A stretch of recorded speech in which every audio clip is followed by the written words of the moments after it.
вітаю нашого вімолі, я полкового знамена, дивлюсь на нього я востаннє, у нез'ясованій журбі, всю кров мою зі скидання, воно вібрало у собі.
Прийшли окупанти до нас в Україну, форма новенька, воєнні машини, та трохи поплавився їх інвентар. Байрактар, Байрактар. Російські танкісти сховались в кущі, щоб лаптем посьорбати довбані щі, та трохи у чах перегрівся навар. Байрактар, Байрактар. Приперли зі сходу до нас барани для восстановлення великой страны. Найкращий пастух баранячих отар. Байрактар, Байрактар. Їх доводи всяке озброєння різне, потужні ракети, машини залізні, у нас на всі доводи є коментар. Байрактар, Байрактар. Вони захопити хотіли нас зразу, а ми зачаїли на орків образу з російських бандитів, робить примар. Байрактар, Байрактар. Російська поліція справи заводить, там вбивцю рашистів ніяк не знаходить, хто винен, що в нашому полі глухар. Байрактар, Байрактар. Веде пропаганду кремлівський урод, слова пропаганди ковтає народ, тепер нове слово знає цар. Байрактар. Байрактар. Байрактар. Байрактар. Байрактар.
Yes. The Leaf Spring Army sends its regards.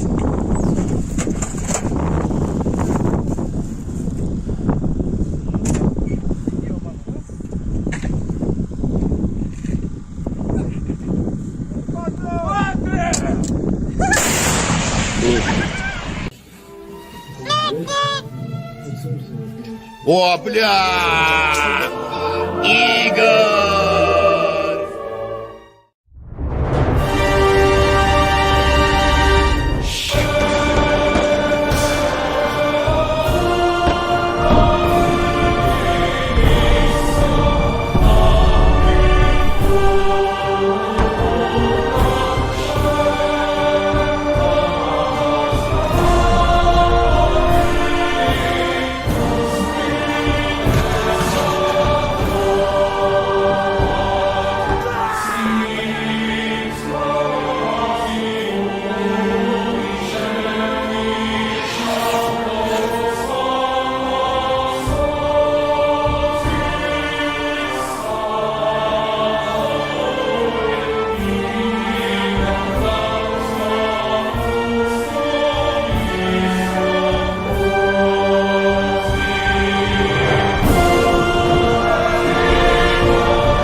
Hello, everyone. I'm the Enforcer, and I'm accompanied by Enforcer Matt. And good evening, folks. It's Enforcer Matt, and welcome back to day 396 of the news. And of course, it is fundraiser night. And we've already reached $1,300 on tonight's fundraiser before we even went live on the air. It's absolutely crazy to see. $1,300 has already been raised. And of course, for our, I guess, favorite fundraiser, our favorite nonprofit that we've ever run for, which is Doctors Without Borders. Doctors Without Borders is probably one of the most helpful organizations in Ukraine when it comes to medical aid. They have been in Ukraine since the start and have helped to save countless thousands of lives due to their life-saving surgery and also other medical practices that they're doing in Ukraine. They are absolutely unbelievable, and I highly suggest that tonight y'all do support Doctors Without Borders if you can, because that support will go directly to help Doctors Without Borders save even more lives in Ukraine. It's a unbelievably good fundraiser, and one I highly recommend. I've already thrown in my $100 donation for the night, and hopefully we'll be reaching the $5,000 goal here before the first hour is even over. Not to be optimistic or anything, but maybe we'll be able to do it. What say you, Matty? Do you think we can do it in the first hour? Hell yeah. And so with that, oh god, that coffee is Oh nasty. dear. Also, Enforcer, before you get going, please remember tonight, folks, no super chat. So if you have a question for me, tag at Enforcer Matt with no space in it, and I'll add it to the spreadsheet. And also, yes, make sure to keep that in mind. Make sure to send Matthew the questions at Enforcer Matt. Tonight, there are no super chats, so there is no queue whatsoever. We don't have to get through the super chats to get to the live chats. The live chats are first tonight, while we just reached $1,500 in literally just seconds. So very nice. Now it's time for us to move on into Poland, because Poland is a place where a bunch of cool things happen. Unlike the name, there aren't many Poles in Poland, you know, as in like telephone poles and things like that. There are a lot of Polish people, also known as Poles, in Poland, but you won't be able to use them as electrical poles or anything like that. Well, you know, that's a good question though, Matthew. If a Polish person works in the electrical sector, are they an electric pole? I guess maybe. Maybe. Someone's going to get offended in a minute about that. If we have any Polish people in here, please answer that question for us. We'd be very interested. Anyways, we're now moving on to the news we got, where we saw some trucks passing by with some conspicuous looking tarps that clearly show they're transporting the AS-90s from Britain. And we see them passing by right here, the AS-90s. They're covered in tarps, so you can't really see the perfect outline of them, but you can see the general shape. And just look at them go. That's probably the entire load of AS-90s that were supposed to be delivered to Ukraine, and they're on their way as we speak. And so with that, that's the end of that little video right there. Once again, incredibly interesting to see and great to know that the AS-90s will be making their way on over there. We're now going to be moving on into our next bit of news in Slovakia, nonetheless, just south of Poland, where we also saw that the MiG-29s are making their way from Slovakia on into Ukraine. Much like the Polish, the Slovakians also pledged, I believe, their entire MiG-29 force to support Ukraine, and we've seen that some of those are already making the journey as we speak, being loaded onto the back of truck beds with their wings removed and taken over across the border in pieces. Here's one of the main fuselage pieces being transported by trailer. You can see it coming up right here and passing by.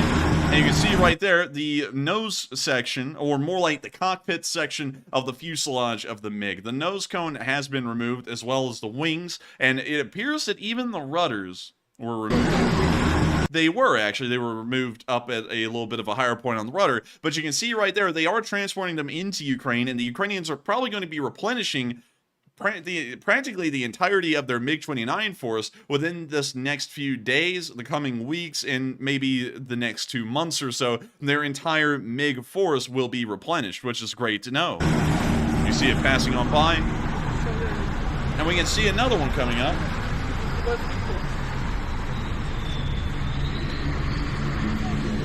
Right here. And wait a minute, hang on. Did you see that, Matthew? It looks like they've already done some early work. Oh, wait, hang on. I think that might just be the number of the aircraft. It almost looks like they had put a Ukrainian Trident on there. I was about to be like, no way. I was like, they got those things pre-painted. But anyways, absolutely great to see. Wow, we just passed $2,000. We just passed $2,000 in 17 minutes. Unbelievable. Let's go for 3K. Let's top that and go to 3K. Hell, I think we're going so fast tonight, we might not even have to call a general order. We may get to 5,000 in the first 40 minutes. I don't really know. But anyways, we're now going to be moving on from that little bit of news in Slovakia. Of course, great to see that they'll be able to continue to rely on support from the West to keep their Air Force running, their armed forces going, and also to just give them general support overall. And moving on into Russia, we saw that there have been some interesting occurrences here as well. We'll be starting off a little bit on a low note and ending on a high note here. So moving on into Saratov, we saw that there's been a little itty bitty cemetery made out there in that area. Apparently, this is the homecoming of a lot of the Russian prison population, according to the caption. Где похоронили всех вагнеровцев в горячем ключе. Now, despite this being a little bit morbid, there is something that we can actually learn from this video here. Note that all of these graves are freshly dug. There's no grass that's been formed on them, and the ground has not even settled below these tombs. They're all fresh, every single one of these, which lets us know that all of these deaths were incurred by the Russians, at least within a very short amount of time. Probably in the course of maybe a few weeks ago, maybe a week ago, and those bodies have all already been transported back to Russia, the few that they recovered from the field, and have now been buried here. So one thing we can tell from this video is that casualties are incredibly high, and they're staying at a consistently high rate, because this entire cemetery is fresh and brand new. Свежие все могилы. Нет конца и края. And we can actually see that all these guys are also Wagner too. There's the Wagner flag right there. So that's kind of letting us know that the prisons in Russia are getting a little thinned out, apparently, due to the losses that Wagner is taking on the front lines.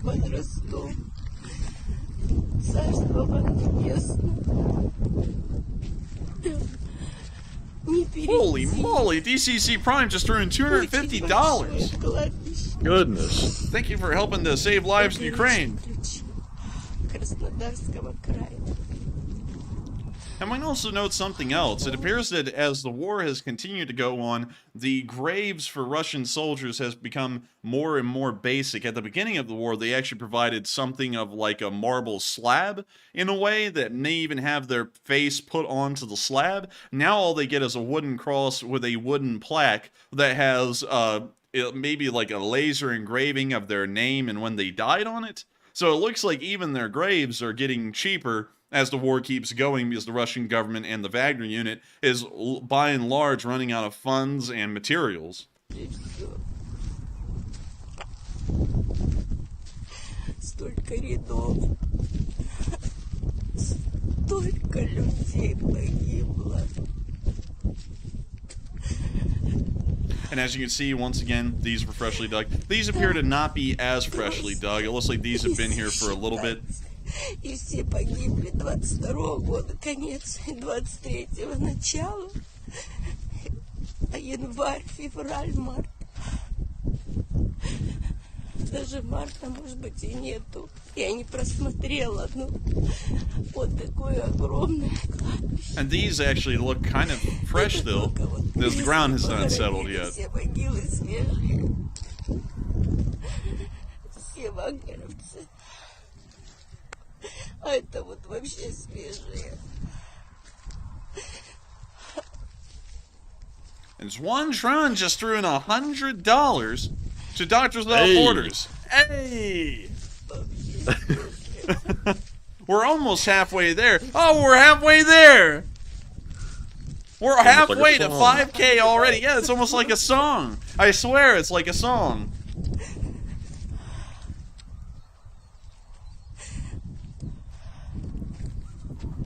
I don't know if these are Wagner done or Chechen Kadyrovets done, but there may just be some, Islamic members of Wagner done.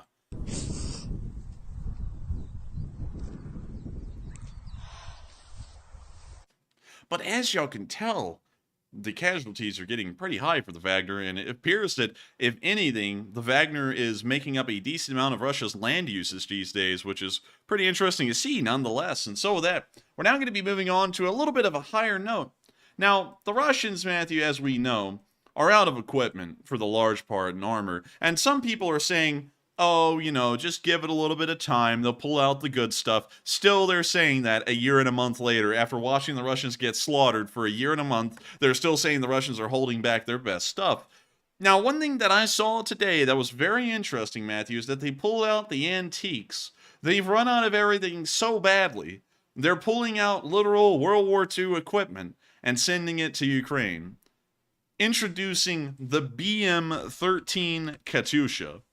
And let me show you all this. The BM-13 rocket artillery. So this is a BM-13, a very common MLRS that would be found on the Soviet side during the Second World War. Many of them would end up being made out of a Studebaker, like this one right here, and they would mount the rocket, I guess you could say rails, onto the back of this, the Studebaker. This is a very common MLRS. In fact, the most common MLRS that you would ever find in the Second World War. These things are ancient by every single means of the word. They were introduced into Soviet service, I believe, at some point around 1940 or in that broad area. We'll go back real quick and make sure that I'm getting that correct.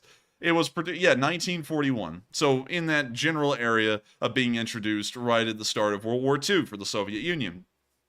It is not that good of a MLRS, suffice to say, in the modern day. These things are antique and don't really stand a chance in range, maneuverability, or anything for that matter, or even being able to find parts for them. But, nevertheless, the Russian persists, and the BM-13 Grad finds itself on the way to the front lines. Here's the video.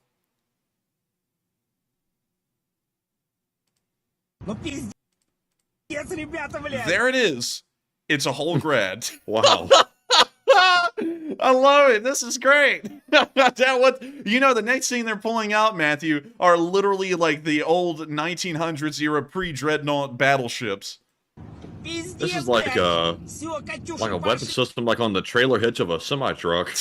Yeah, it pretty much is. This is sad. It's pitiful. And from what we understand, and from what I tried to gather, because there was no clear translation, this actually was filmed just this night, just a few hours ago, and the guy who's screaming in this car in the video is somewhere near the Ukrainian border, and this hodgepodge convoy with this BM-13 Grad and a bunch of other vehicles are being spotted just a couple of dozen miles away from the Ukrainian border.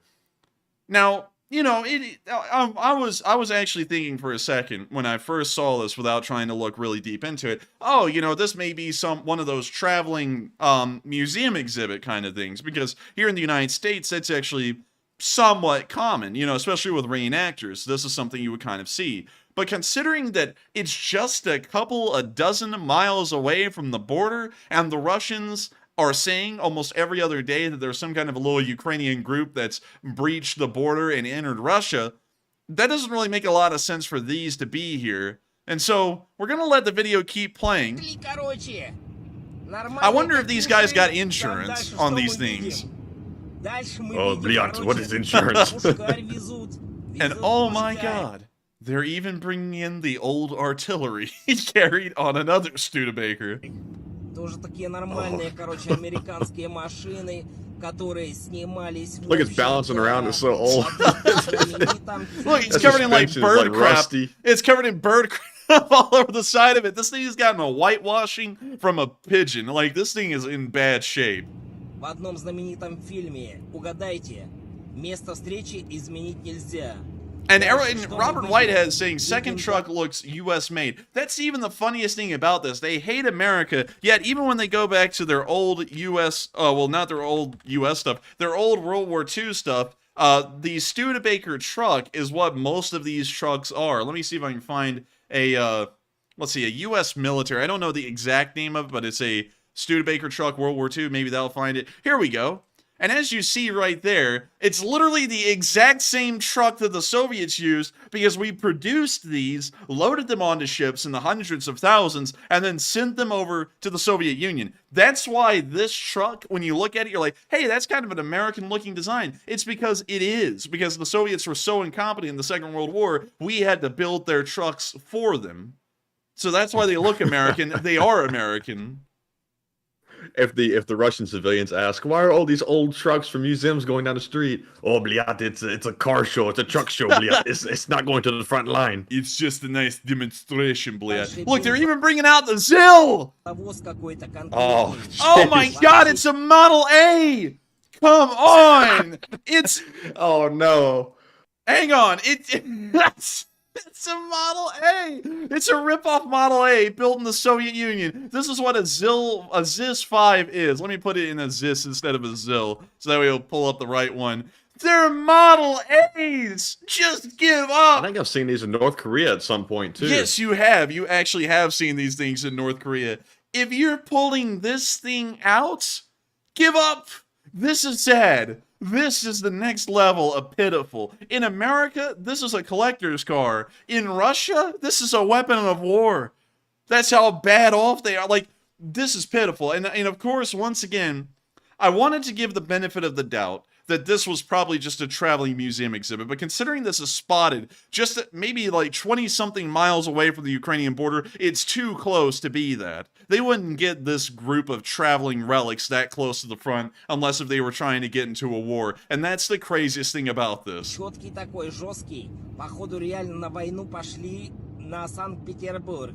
Дальше что мы видим? Ту же And самую oh my машину. god, there's another one. It's a command version of the SIS-5. Она четко идет ровно. Ох, красота. Дальше что мы видим? А дальше мы видим следующий And then the вариант. last one up here at the front Следующий вариант это та же самая пушка. is a Пушка 76mm и наша anti-tank gun знаменитая being полуторка. pulled by, you guessed Вот it, такие another вот у нас, ZIS-5. ребята, силы. Путин! Путин! Царь! Путин! This guy is literally What is he yelling saying? out to Putin like he's a god or something. He's like, Putin, why have you forsaken us? Oh my god. Dude, this is so sad. You know, like, the Russians a year and a half ago were actually feared by most of the world. A year and a half later, they're driving rip-off Model A's to the front lines because they have nothing left. They're literally stripping museums empty for war equipment. It's really something else. Like, I really have a hard time even believing they're really pulling stuff out that is this old. And- how do they even still run it? I Like, don't the even engines know. still work? Like apparently they do because they are driving down the road, but like how in the world do you get replacement parts for these vehicles when they break down? Like no one makes them They anymore. probably can't. Yeah, they probably. Well, hell, I mean, like honestly, it's it was the former Soviet Union after all. They probably got like 10,000 of these things sitting in Siberia somewhere. So I'm sure they could probably just start cannibalizing some. But what the hell? I mean, how in the world? You know, I'm completely speechless, really, man. I don't even know where in the world to go with this. Rather than this is just pitiful. I mean, it's sad. You know, because we're talking about, you know, like yesterday with the whole China discussion that we still kind of have, even though it's been like days since that one started, we're still having a little bit. How long could the U.S. last in a war with China before we run out of ammunition? The Russians can't last a year and a month fighting a country that on paper should have been steamrolled, and now they're whipping out the Model A because of it. Yes. Like somebody said, that's the bootlegger truck. Like those look like the old Yeah. trucks used to like haul alcohol like across state lines. Wait, hang on. Prohibition truck. Let me hear. Let's go pull up a picture. And yep, lo and behold, almost the same. It's literally almost the same. Look, wait a minute. No. Here's the 1931 Ford Model A. That is literally a ZIS-5 right there. It's very close.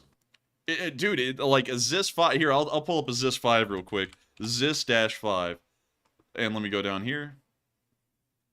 The ZIS-5 truck. We want this. Let's see. It was produced in the ZIS factory in Moscow from 1932 to 1948. This thing went out of production at the exact same time the T-54, which is also now on the front lines, went into production. that's giving you an idea of how old this thing really is. And let me move on down here, because somewhere in here they'll say, wait, here we go. It's a copy of the Fiat. Wait a minute, hang on, hold up.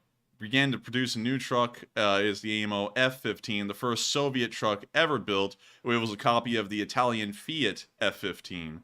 And there's an F-15 from Italy, a little different looking than the F-15 that we would know in the U.S. Air Force, but I don't think the ZIS is based off of that, because it looks just like a Model A. I mean, like, hell, even the radiator on the front of the cab looks like a Model A. So let me check down here a little bit more.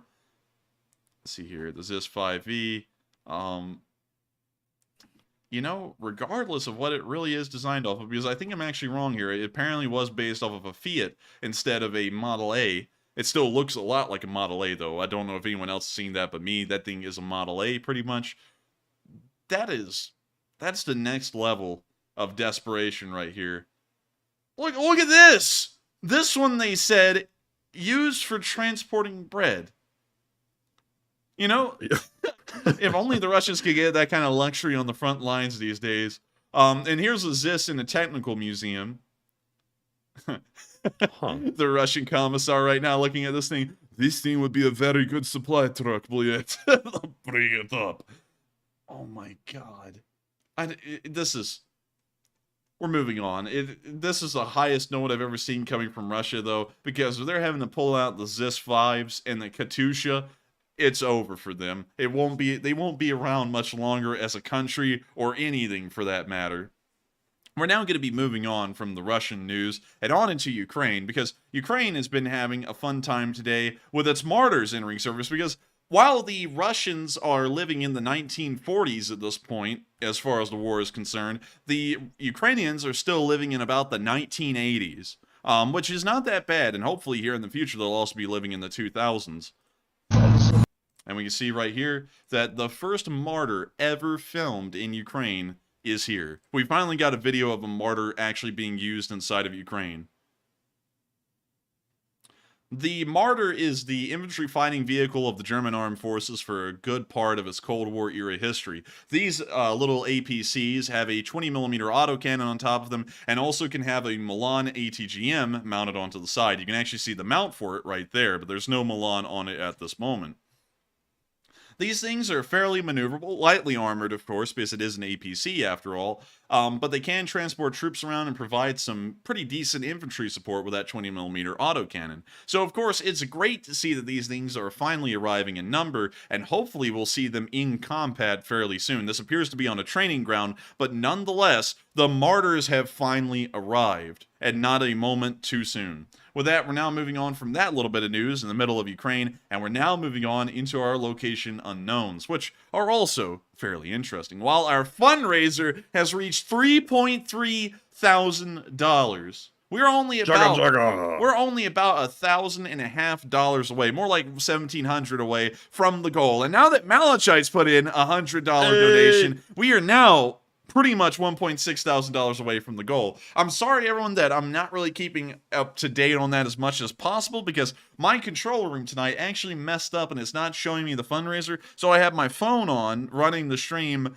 on mute down here on the desk, and I'm trying to look over in this weird spot to see it. But $3.4 thousand.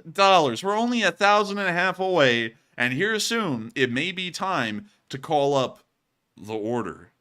But not for now. We'll save that for a little bit later. With that, we're moving on into our first bit of location unknown news, where we can see some drunk Russians, otherwise known as Russians. It appears that they almost blew themselves up with a grenade, so let's check it out. Look, he's still dressed up like a prisoner with a black and white shirt. Не шибешь, блядь, не ссыла.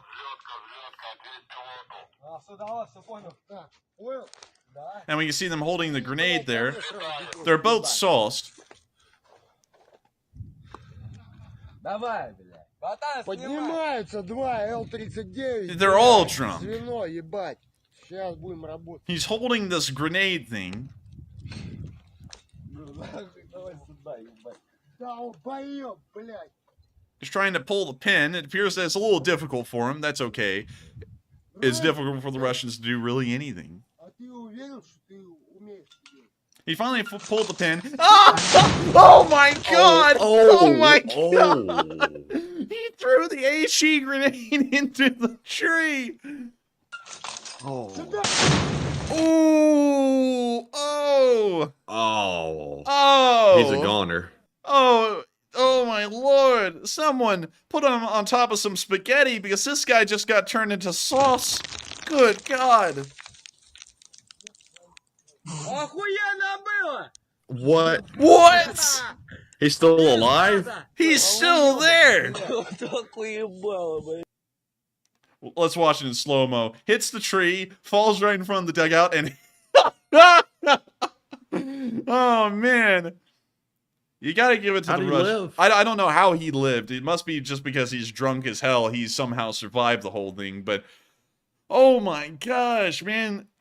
Everyone's probably going to be as blown away as us, because it's going to take you a little bit to see in a second that he's actually coming back up, but what the hell? And also, who in the hell's giving these drunk Russians, like, high explosive grenades? Like, this thing is like a freaking, like, mortar and pestle thing, or whatever it's called, mortar and pestle, isn't it called that? Yeah, I think so. I think it is. Like, they gave him the whole thing from the Walgreens logo in the bowl, and then they told him to throw it. And this guy, man, he's about to win the Tony Award, because this guy is about to get everyone killed here soon. But with that, that's the end of that clip. A great way to start our Location Unknowns, though. And with that, we're moving on into our next bit of Location Unknown news, where we saw a Ukrainian soldier survive a shelling. The shell practically exploded right in front of him, and yet somehow he survived. You can see a Molotov or something similar burning on the ground there as he moves through the rubble. We now see that he dropped his camera, he's picking it back up. Кинжал выдвинул людей на СП на сторону Фортуны. И заняли внизу там тоже оборону. We now see him looking around at the ground here with the camera. Now moving on forward past this old truck. Appears to be some kind of a Zill.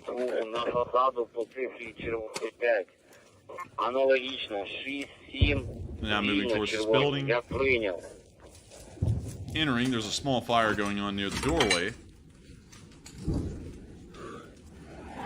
And a shell lands right near him, and yet somehow, by absolute luck, he survived. He was very lucky. And he ran back and he even grabbed the camera.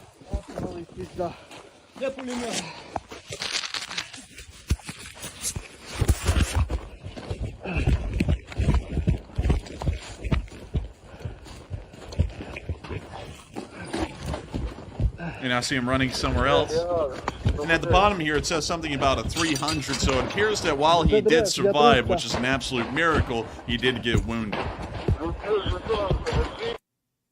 With that, that's the end of the clip, but absolutely amazing to see that you somehow survived that miraculous miracle in a way. And also, a huge shout out to Hal Rose that just donated $100 to Doctors Without Borders, because if this guy is wounded, he may end up falling into the hands of Doctors Without Borders and undergo some kind of a surgery. If he got shrapnel in him, they may remove it from him. So if y'all ever want to help out soldiers like this, who got wounded and somehow miraculously survived the whole ordeal, Doctors Without Borders is the way to do it. So make sure to support tonight's fundraiser, because we're already up to 3.6K. But what were you about to say, Matthew? I was about to say, that sounded kind of weird. Like, I said, it might fall in the hands of Doctors Without Borders, like it's like getting caught like a POW. Yeah, two Doctors Without Borders sitting there with the masks on, you know, like the surgical mask, and there's like a flashlight shining up on him. Bring him to the operating room. No!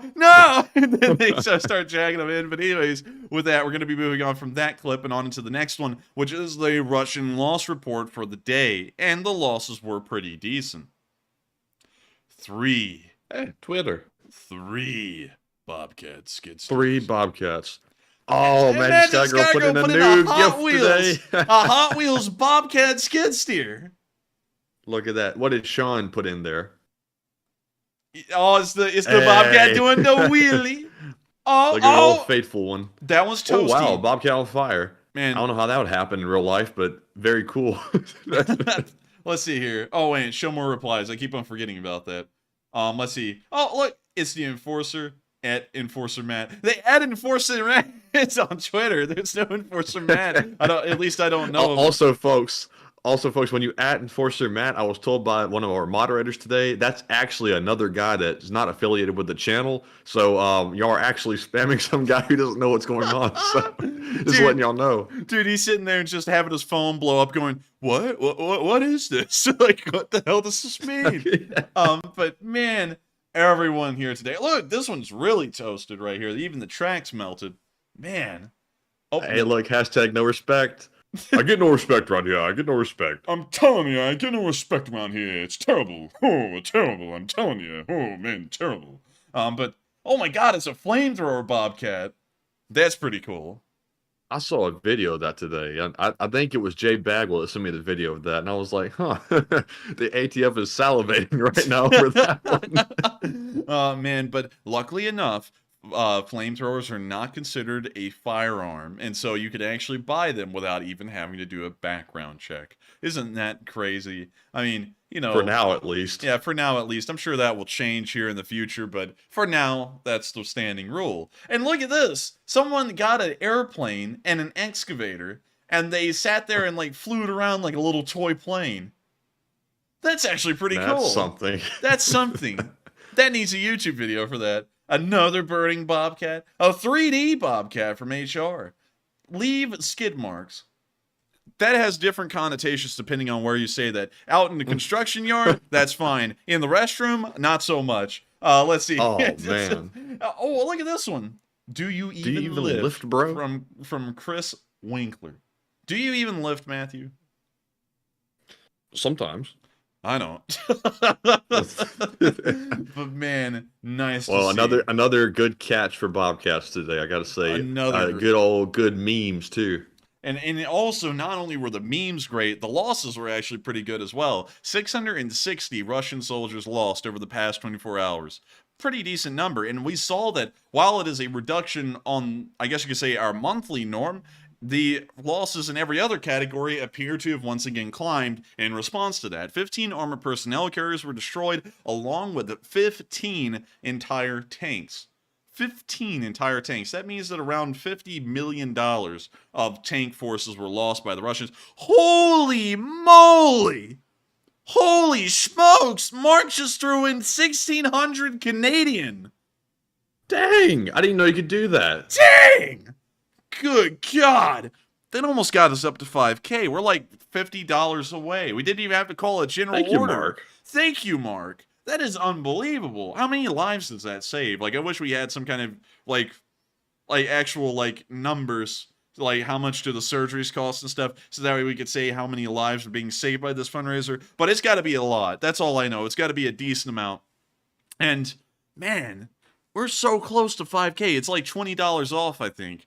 Unbelievable. I got to thank Mark again for doing that. That was absolutely insane. And speaking of insane, 3 supply trucks were lost today, Mark. Is that crazy or what? I mean, like, you know, honestly, if they're those Zills, that's actually a pretty major loss for Russia because that's about the last thing they have. 8 artillery pieces were lost. That means 2 entire artillery batteries were destroyed over the course of the day. 2 drones, 2 MLRSs, and an anti-aircraft warfare system were also destroyed. And I'm waiting for it, Matthew. I'm waiting for it. Like, we're so close to reaching 5K. Like, the bar is literally just like a couple of dollars off. And I'm waiting for it. It's a smidgen. It's just a smidgen. And... Oh! Hey! We did it! We did it! Jaga, jaga, Igor! And long live the Lee Spring Army. We're already at $5.1 thousand. 46 minutes into the stream. Matthew, we need another yeehaw. And that one came through Chris because even OBS knows we deserve that one. This is crazy. This is a great fundraiser tonight. And I got to thank you all so much once again for helping to raise, at this moment, $5.1 thousand in support of Doctors Without Borders, which is helping to save the lives of citizens all across Ukraine, both in the home front and on the front lines themselves. And I got to thank you all so much for that because that is absolutely incredible to see that we've reached the goal so quickly. No other channel out there has been able to raise, at this point, $884,000 in support of Ukraine. I have not seen a single one that's gotten that close. But the Lee Spring Army goes above and beyond not just over the course of the war, but every single week in reaching these fundraiser goals. And it's absolutely unbelievable to think that that such an incredible and very generous and kind group of folks is right here on this channel. And so I thank you all so much once again for helping this fundraiser to get this far. It's now gotten up to $5,200. And with that, we're now moving out of this casualty report and on to the next bit of location unknown news, where we saw a Ukrainian soldier hitting a tank with a Carl Gustaf. Now, some of y'all may be wondering, who is Carl Gustaf? Well, Carl Gustaf is not a recoilless rifle. I'm trying to think. Let's see here. I'm trying to find. Here we go. Carl Gustaf, the sitting monarch of Sweden. That's kind of a cool dude. There he is. Yeah, and some of y'all may be wondering, what? Like, Sweden has, like, a royal family? Yeah, they do. Isn't that kind of crazy? That is crazy. I didn't know that. Yeah, you know something else that's really cool about the Swedish royal family is that they have a Swedish royal guard. And let me type them in. Just giving a huge credit to the Swedes here, because the Swedish Royal Guard's uniforms are pretty neat, actually. They actually have a variety of them, but the one that you'll see most commonly is this blue uniform here with the Pickelhaube that's silver. Now, I don't know if the uniform is inspired. I know someone's about to say, oh, because someone doesn't know history. Oh, Nazi helmet. No, it's a World War I Imperial helmet from the Germans. But then again, the Russians also had this in the Victorian era as well. And they were actually the first one to design it, but that's a history lesson for a whole other time. Anyways, they also have a Royal Guard, kind of like the British, but their uniforms are totally different and really unique in their own way. I'd say. Pretty cool. And so with that, y'all know what we're about to do. We're moving on to watch the Carl Gustaf, otherwise known as the Monarch of Sweden, doing his thing, taking out tanks. You can see him on his helmet cam, moving up to his spot with the recoilless rifle. You now see another guy moving up, and they blurred out his camo because his camo was just so good you can't see it. You now see him aiming it. When you see the tank in the distance, is right there where the mouse cursor is. He's lining up the shot.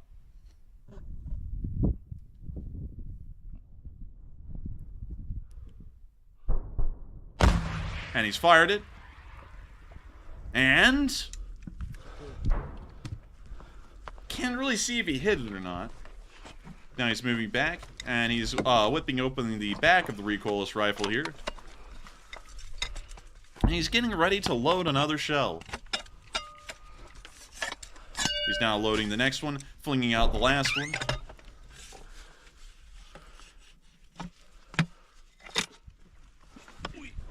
And see you around, Super Bonker, a NAFO, Lee Spring Army, dual citizen, and a legend. We now see him lining up his next shot as well. Hopefully this one hits. Couldn't really tell if the last one hit or not. And any second now, we'll see him fire. He fires. Boom! And that one was a hit. That one made It sounded American almost. I think he was American. Boom. He went boom! That sounded very southern. That's a hit, motherfucker. Yeah, he's American. Oh, yeah, he's American. Yeah, he's American without a doubt. for sure. I had some questions in my head there, Matthew, until that moment. Yeah, he's American. Straighten that out. Boom! Anyways, very nice to see him hit the dead-on side of that tank. We don't know if it got knocked out or not, but still, really neat to see nonetheless. Also, Matthew, I saw a timeout BBTH Hus say Chilean army uniforms, and Matthew, we've looked at those off screen. We're not showing them here. Maybe we will when we get to the question segment, but we'll save that for a little bit later. Anyways, we're now moving on to our next bit of news, where you see some Ukrainian soldiers sheltering from artillery fire, which was so close to their position that it threw debris through the opening.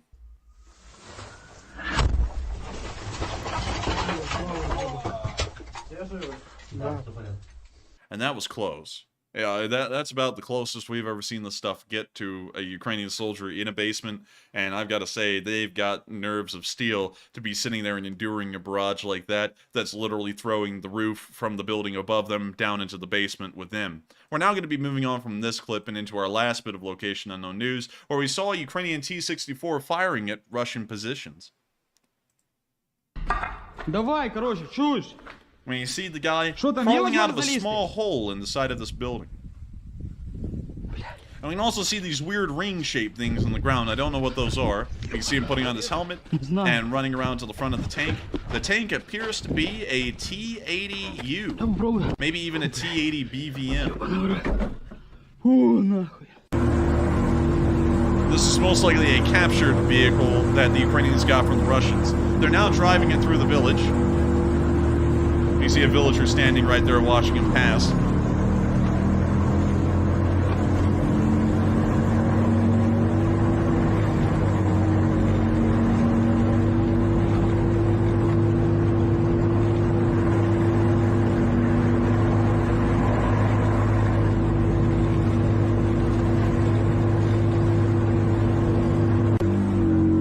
Now see them moving on past a destroyed building, making their way on towards the Russian positions.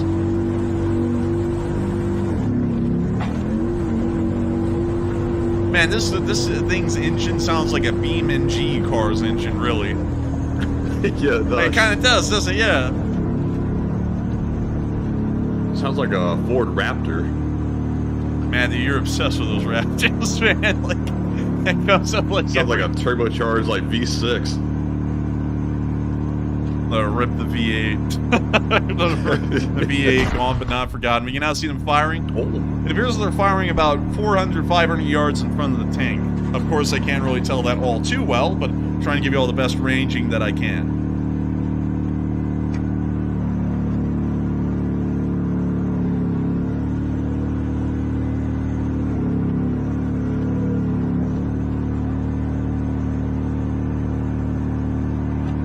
Needs a little oil, said Ted B. Don't say that or America will show up. Oil? So someone say, oh, that one looks like it may have landed a little short. That would hit the boing. They're now reloading. Firing again. That one got some range on it.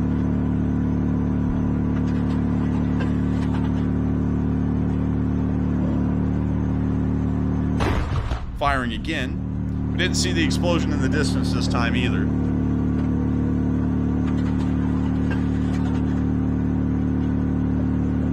A train said, it sounds like a lawnmower. I guess you could call it a lawnmower, but just mowing them down, all right. Oh yeah, man, this thing's cutting them up like grass. Apparently we just had a camera switch there. I don't know what happened. See him firing again. That one actually exploded in view.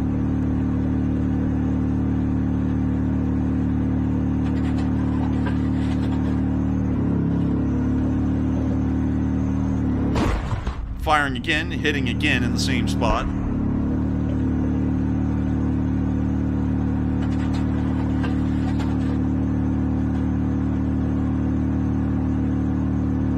Still sitting there. Still keeping the revs nice and high. And that's the end of the video, but a very good look at a T-64, according to some people in the live chat, and also the title as well, while I sat there and called it a T-80 earlier. I thank y'all for catching that, because I read the title, and then I looked at the tank's turret armor layout, and then I thought, ah, yes, it's a T-80U, because a T-80U, now let me show y'all that real quick, as this, and no, that's a T-80 BVM. Here's a T-80U, and I hope that y'all can now see with the little, like, rubber flaps that were on the explosive reactive armor tiles when he was climbing on the tank, why I thought for a second, until everyone said in the live chat otherwise, it was a T-80U instead of a T-64 BM Bulat. And so with that, we're now going to be moving on from this interesting little clip right here, and we're going to be moving on out of our location unknowns, because that was our last one. We're now going to be moving on down into the area of the northeastern front. But you know something that's, of course, something we do every single night without fail, like a tradition? The polls. Them polls. You know we got to do the polls. And so with that, let's get right on into those polls. And what do we got, Matthew? All right, and would you like to cover the top donors of the night first, or the polls first? I say we cover the top donors first. All right. So with that being said, a recap on our fundraiser. We're at $5.5 thousand of our $5,000 goal. So 500 over already and tremendous progress. We're only 40 minutes, 40 something in. That's math. I'm not going to try it, but we're only a little ways into the stream. But anyways, up first for our top donors of the night, we have that $1,500 donation from Mark, Slava, Ukraine, which is the largest donation of the night.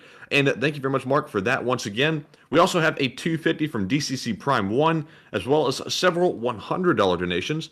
The first one is from Activista. Then we have one from Terrence Custer, Magic Skygirl, Jayburn, The Enforcer. Hey. I know that guy. Hey, I know that guy. BC Skyman, Zuen Tran, Praise Adonai, Mike D, V Design Detroit, Malachi, Howell Rose, Repo Man 46. Then we have two donations from Psyops. He puts in a 69 and another 69. Nice. Nice.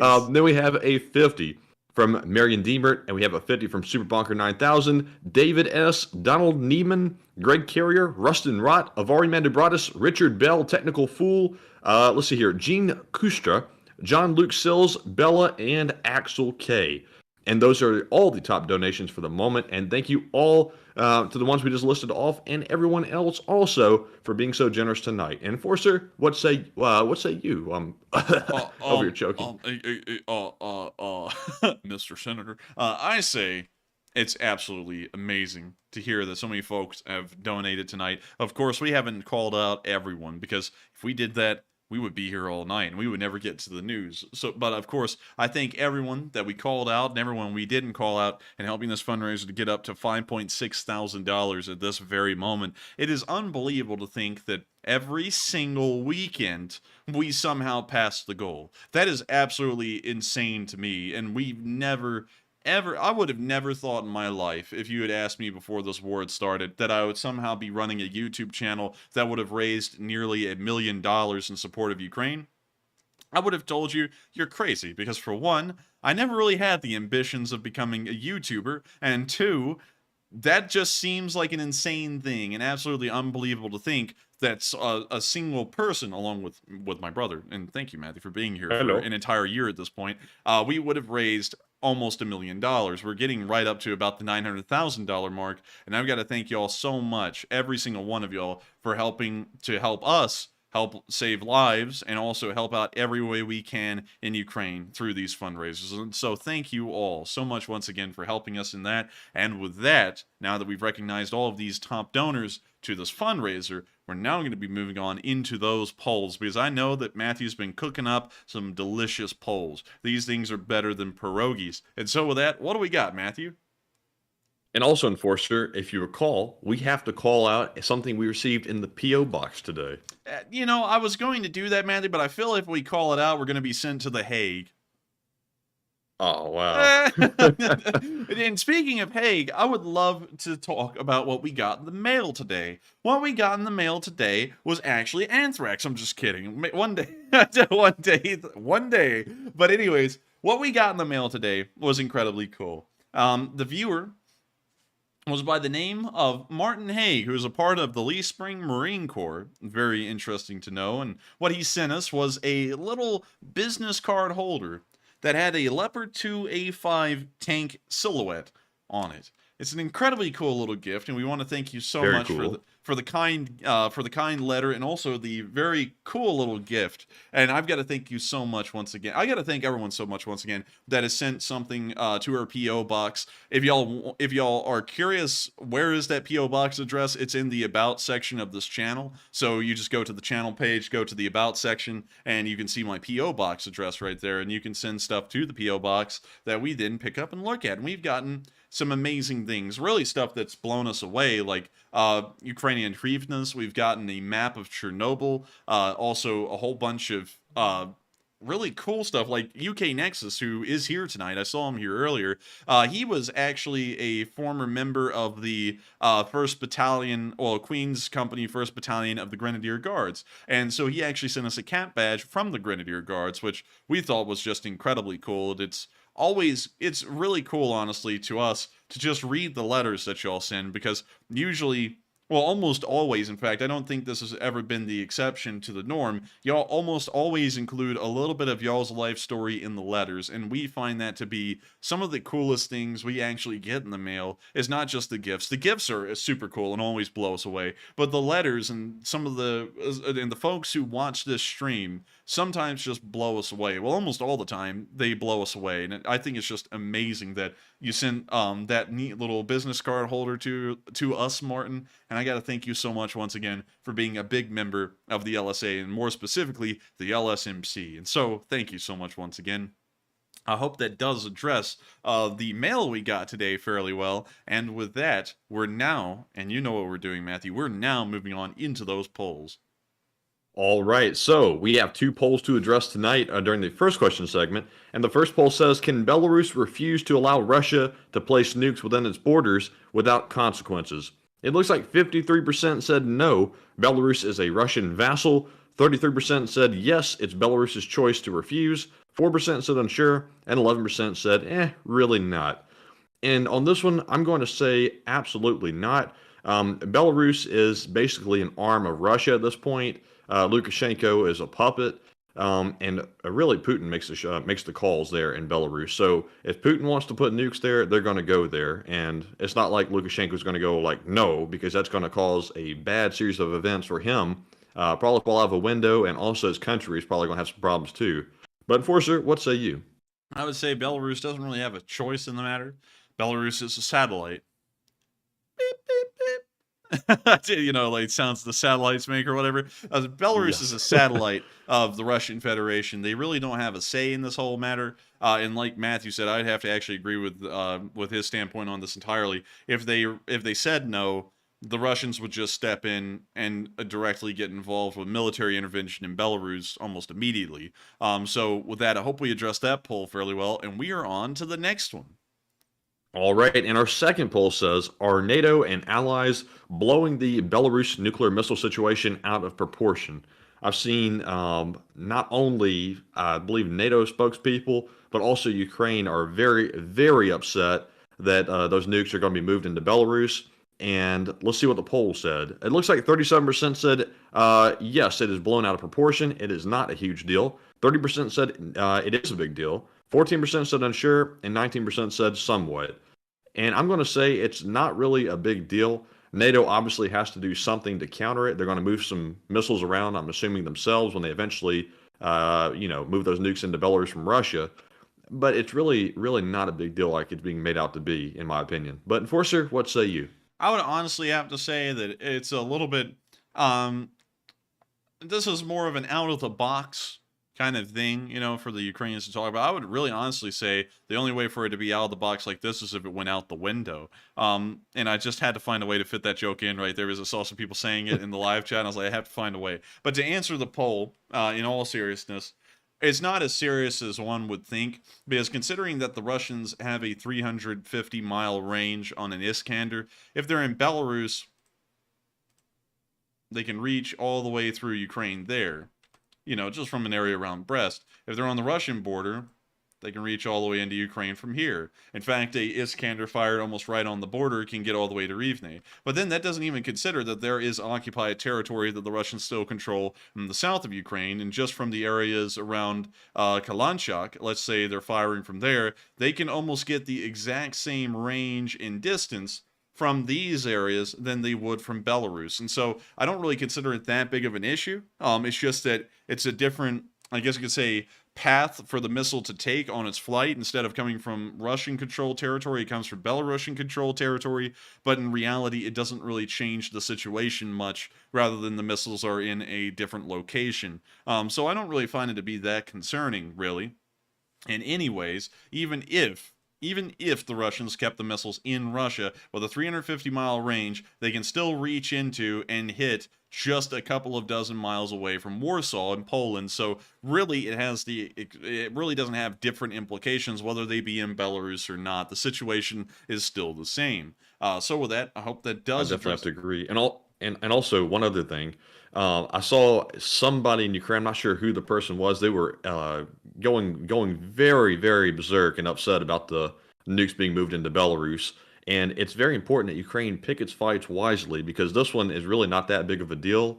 But if this one is made to be a big deal, it's going to distract from other things that need to be done to help Ukraine, like sending the equipment, because now NATO's focus is going to be shifted to these irrelevant nukes that are moved into Belarus. And that's, I believe, is Putin's objective, is to distract and also confuse all the allies to, sort of veer their focus off a different direction. And a good point that Jay Lancaster brought up, he said, yeah, I don't think putting tactical nukes in Belarus was to threaten Ukraine. And exactly, and that's why the Ukrainians shouldn't really be making a big deal of it. That's a Western concern more so, because it doesn't really change anything for them. It changes things not really at all, even for the West, but if it was to affect anyone in this situation, it's more so going to be with the West and the NATO alliance than Ukraine itself. So why should the Ukrainians try and focus all of the Western nations or the Western alliance's mind power towards Belarus in something that, if the Ukrainians are wording it the way they kind of seem to, threatening them instead of just trying to keep the support going for them? So with that, I hope that addresses that poll fairly well, and we are on to the next one. All right, and that was our last poll for now, so we are moving on into our first live chat question, and we're actually going to address the Morse code, which was solved by JP's RC's, yes indeed, JP's RC's Mark Hodges, C. Fay, Cliff Simonson, Dark Warrior 137, and Rempel Stilchin. And they said the Morse code tonight reads, Bless you. Excuse me. Gesundheit. Tonight's Morse reads, looky, looky, here comes the, oh, he's dead now, Slava Ukraine, Slava LSA. That is correct. And that was actually a Morse code message that was directed at the potato masher grenade incident. Looky, looky, here comes the beep. And then it just blows up in front of him. Well, he's dead. But still, did get the Morse code message correct. Y'all have done that every single night for 300 days now, because the Morse code message wasn't actually here since the beginning of the channel. The Morse code message started to pop up on streams around day 80. So it's been over 300 days at this point that Morse code message has been running. And of course, it is incredibly cool to know that y'all been deciphering these Morse code messages for over 300 days. And so thank y'all once again for getting this one correct. And with that, we are on to the next one. All right, and our next question goes to Jay Bagwell, who says, retired General Ben Hodges, a man whose opinion I respect, said Ukraine can only win by taking Crimea, which will be the end of Putin's war. And that is an interesting point, Jay. And I would say that Ukraine... And now, that's an interesting statement, and I'll have to say this. Ben Hodges was an American general, and I believe that with the statement he's making right there, and that statement is aimed more so at ensuring that Ukraine secures our strategic interests, which in the end is the reason why we support the Ukrainians retaking Crimea, is because it is within our interests. Because the Ukrainians could most likely win by taking everything but Crimea. The Russians still get their own way. Ukraine gets pretty much most of their territory back except for Crimea, and then the United States didn't secure any of its strategic objectives, but at least to Ukraine they kind of won. AJ throwing in $300. Holy moly, we're up to 6K.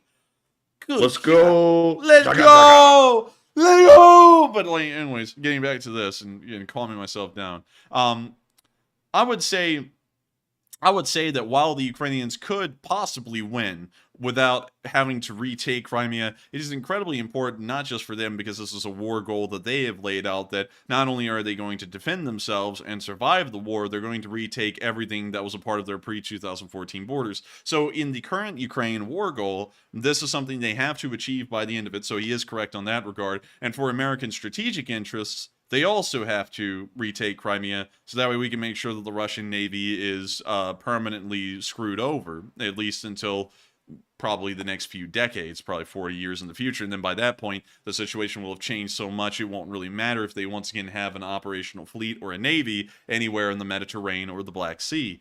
So with that, I hope that addresses that fairly well. Very good point, Jay Bagwell. I do have to thank you. And also, Jay Bagwell is a pretty cool old guard here in the Lee Spring Army. And also, we have actually met Jay in person, which is pretty cool. And so with that, we are on to the next one while my Google Maps spazzed out there. All right, so moving on to our third and last one of the first question segment, it goes to Danny Coco, who says, after World War II, there was an influx of young men signing up to a life in the church. Should we expect the same in Ukraine and Russia? Well, not really, because in Russia, the only church that's there is the Russian Patriarchy of the Eastern Orthodox Church, which, unlike most religious institutions that are usually separated completely here in the Western world from the government, for example, the Catholic Church, while very prevalent in some countries like France, and also Italy, really holds no raw connected political power. They're not really connected to the government in any way whatsoever. However, in Russia, that is the complete opposite. The church is directly connected to the Russian government, and it's actually used as a tool by the Russian government to achieve things that they want, mostly the spreading of information and propaganda that furthers their aims. And that's why, and this has been something that's hilarious to me, that I've seen from pro-Russian people, is that they're saying that the Ukrainians are trying to abolish Christianity altogether in Ukraine because they're shutting down churches, and they don't sit there and get into the details of they're only shutting down the Russian Orthodox churches. They don't get into that detail. They just say they're killing Christianity across the nation, which isn't true because every other denomination is still perfectly fine. It's just that the Russian Orthodox churches got shut down, and then I believe that the priests in some instances did get arrested because either they resisted or they tried to create some kind of an open rebellion against the Ukrainian government, which of course in wartime is something you can't do. So if a Russian tried to join a life in the church in Russia, they would most likely end up still getting sent to the front anyways because the church is just an extension of the government and something that really doesn't have the same rights and protections that you would think a church would have here in the West, like, for example, say the Catholic Church or something similar. So I hope that answers that question fairly well. And in Ukraine, I don't know what you would see there because I don't really know how the Ukrainian government deals with religious exemptions and things like that. I'm not really sure how they deal with it, but one thing's for sure with Russia, it just wouldn't work there. And so with that, I hope that answers that question fairly well. And we are on to the final question of this segment. And that actually was the last one of the segment. Oh? On God? Yes, it was. All right, so with that, we're now moving on into the frontline news near Nizhnya Divanka, where we saw another T-90M up in flames. This is the 16th T-90M destroyed in the war, and they got that music blaring. But you can see it right there. It's got that armor layout on the turret that shows that it is a T-90M, and this thing is cooking. Someone call up Kingsford because there's now competition in the charcoal briquette arena. This thing is toasting quite nicely. Oh, look, even a fireworks show. Man, this thing is letting off some steam.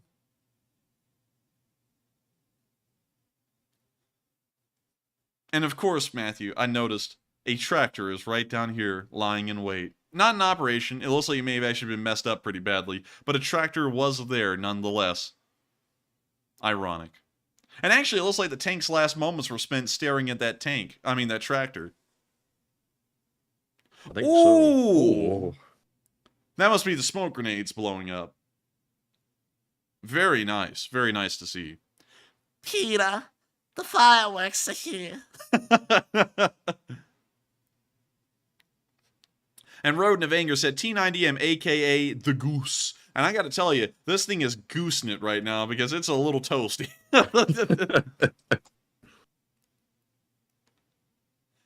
Peter, the tank's on fire. Oh, that one was just messed up. That voice crack happened the wrong way. Anyways, another T-90M roasting. We're now moving outside of Swatowe, where we saw a Polish Shilka.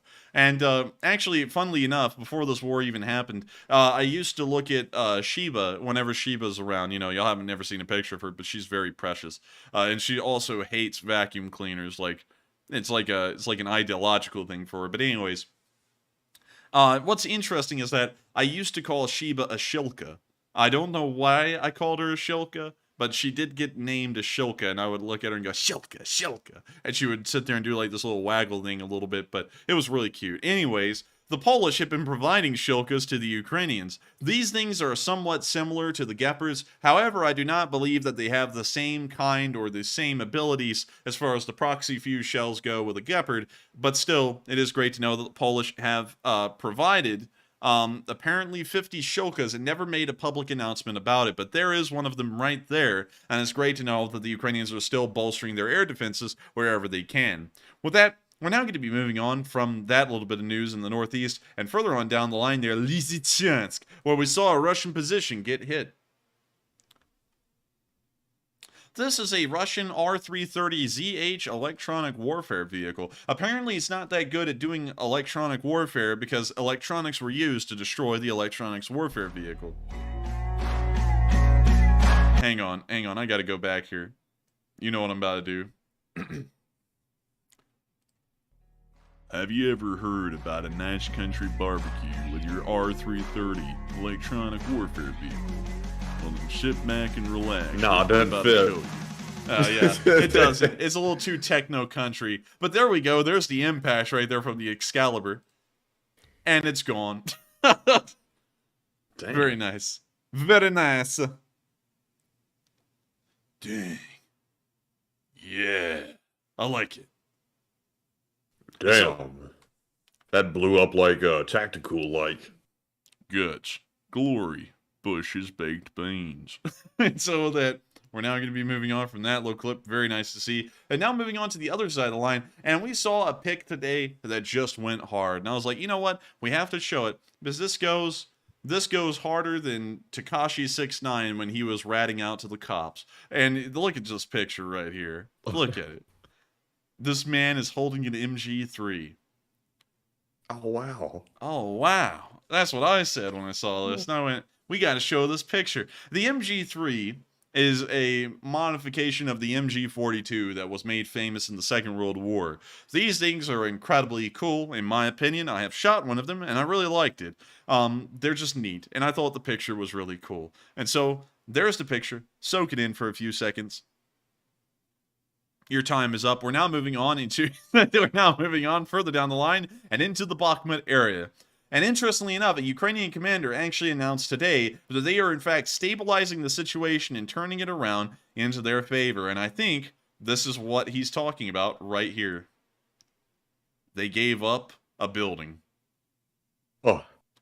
Yeah, baby! That's like one of the first times it's ever happened, too, during the whole battle at this point. So fairly interesting to see. Once again, the Russians have not made any movements anywhere else. And it does appear that their momentum, while being incredibly low the entire time, is really starting to slow down at this point, which appears that that commander may be saying factual information that the offensive is finally starting to stall and the Ukrainians are turning it into their favor. So very great to see. It may actually be true, and of course I'm not going to say this with certainty at this point, it may actually be true that Bakhmut never fell. It got close to falling, but at this moment, it appears they might be able to turn the situation around well enough that it will have never actually fallen, which is absolutely insane to think that that may be a real case scenario going on here in the future. But moving on to the video clips, we saw today a continuation of the battle going on in the city. And of course, this ground isn't being held with absolutely no activity whatsoever. The fighting is incredibly heavy, like this video shows. You see them looking off into the distance in the city, and the firefights are going on like wild.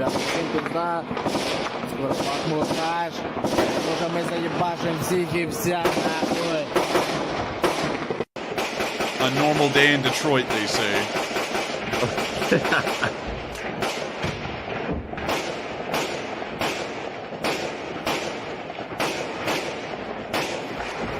We now see him aiming out the window and firing his AK into the distance on automatic. He got down for a second, got back up, firing the rifle out the window again, getting back down.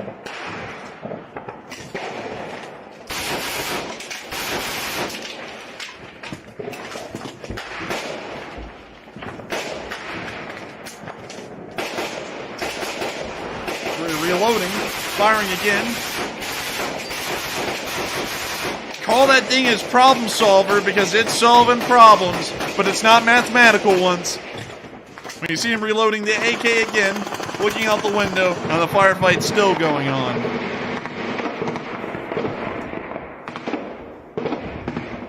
Some people are actually saying this is Chicago, and y'all might be right with that too. It could also be Skid Row.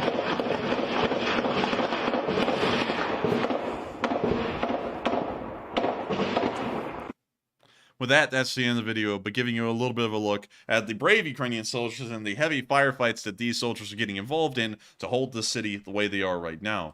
We're now going to be moving on. You know what's crazy is this battle in Bakhmut is going to go down as one of these famous battles that you hear about like in history books. It's going to be one of the famous ones, and we're actually like living through it and watching it play out. You know, you're not wrong. It actually is. It's certainly been a pivotal battle, not for the strategic value of the city, but just for the amount of losses and the amount of forces involved in it. This has become the largest battle in the war ever. I mean, like, this is the biggest one. This is Ukraine's Gettysburg. This is Ukraine's Battle of Stalingrad. This is Ukraine's Battle of the Somme, or the Meuse-Argonne, better yet. This is Ukraine's, let me try and think of some other major battles.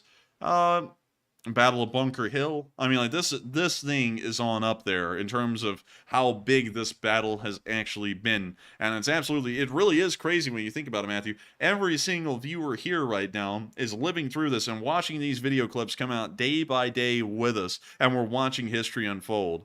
You know, this is something you'll never be able to see in a history book. A history book will write this down probably in about 3 pages worth, you know, in the normal school if you ever read about it. And then, or maybe just a few paragraphs, and then you move on. But we're seeing every single detail as it unfolds out there on the battlefield. And we get to see every single moment of almost every single soldier on the field. And not only will it be in history books, but they can also show students of history later actual videos from each part of the city because it's so well documented. Yeah, and I mean, like, hell, they might even peep our Twitter in those classes. I mean, like, if y'all haven't peeped the Twitter yet, y'all should. Make sure to go over there and follow it, because I think we got up to 4,300 followers today, if I'm correct. We did. And also, they could just say, let's go reference back and Enforcer Day 396 of the stream, and we'll see what happened in Bakhmut on that day. Oh, man, you know, if David Attenborough is still alive in the future, because, you know, he'd never die, so you probably will be, he'll be sitting there, the enforcer gracefully commentated on this like a stupid idiot in the wind, or something like that, and then we get roasted by him, too. But anyways, we're now moving on to our next clip from Bakhmut, where we saw some Ukrainian soldiers patrolling the city of Bakhmut. Знаєте, друзі, маю внутрішнє переконання, що we got cyberpunk music playing in the background. I don't know if it's loud enough that the YouTube censors will pick up on it or not. Ми як ніколи маємо шанс на перемогу. За ці 9 років кровопролитної війни, яку розпочала Росія, саме зараз. We're going to mute that actually because it seems a little too loud. You see him still walking forward past the destroyed buildings on their patrol.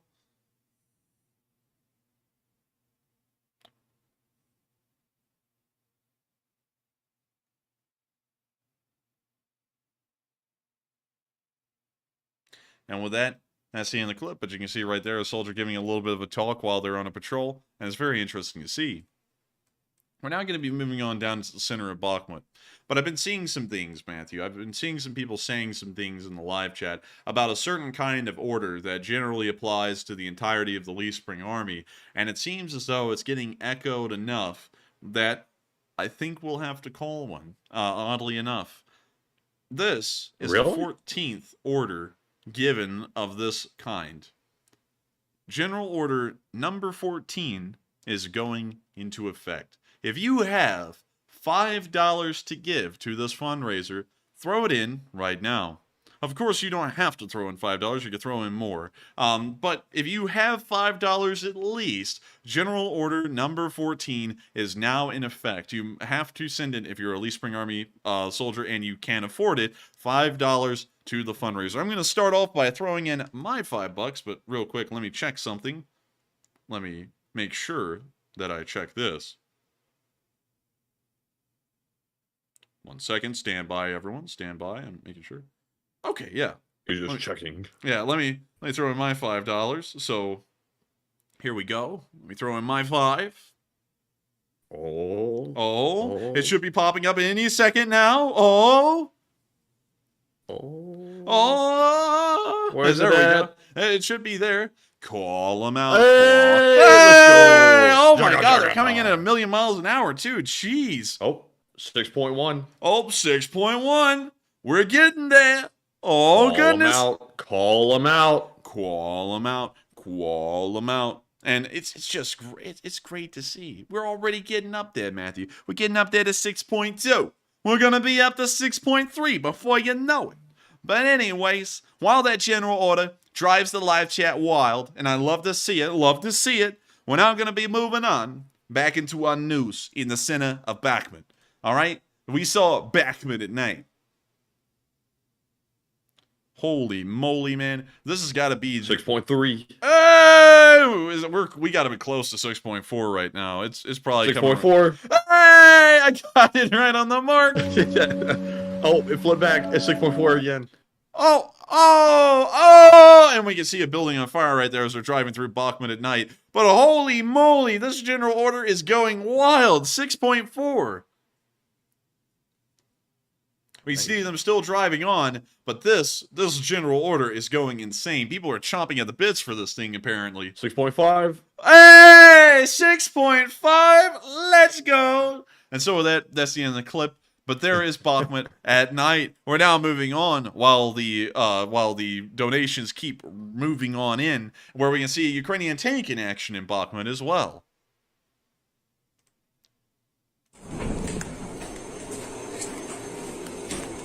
You now see the Ukrainian looking out the window, down at the tank that's firing into the distance in Bakhmut. You can hear the jet turbine in the back of that tank, which tells us that it is a T-80. We've reached 6.6! Let's go! Hey! Damn, son. Fire for the Lee Spring Army! Oh, hug it! Oh, it did fire. Oh, hey! Give them hell!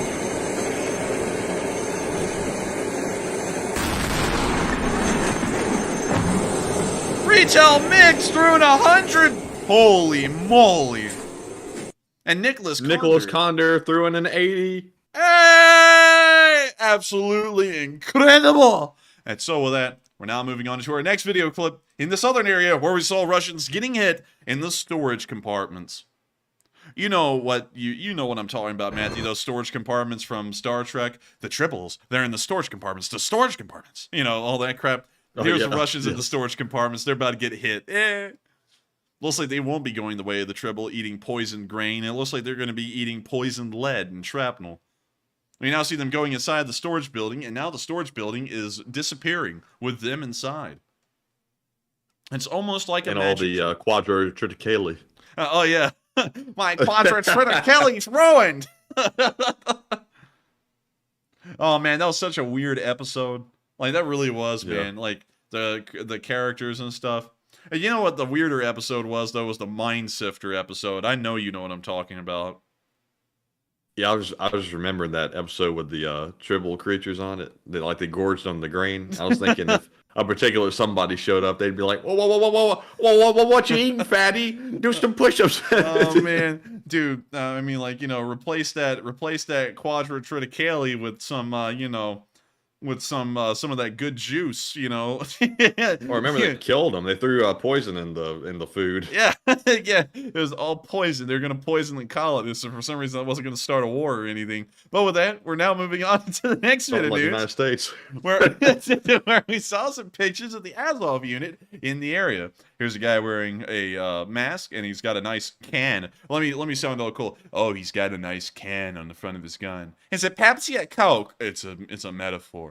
But anyways, not very nice to see. Moving on to the next one, we saw this guy sitting here behind an SPG while it fires. We saw another picture of a mortar firing. You can actually see the shell right there. Really cool. We can also see them firing an AGS. We can also see them getting a drone ready for flight. We can, on top of that, see them carrying a PKP around and getting ready to shoot it out of a dugout. And then the last picture, we can see this guy posing with his AK on this pic. Goes hard. Make sure to screenshot and put the little age-restricted thing here in the bottom right. With that, that's the end of those pictures. Once again, really nice to know the Azov is in the area. And moving on to our last bit of news from Bakhmut, we saw the Russians getting hit again, this time by the 30th Brigade. And so, here's the clip.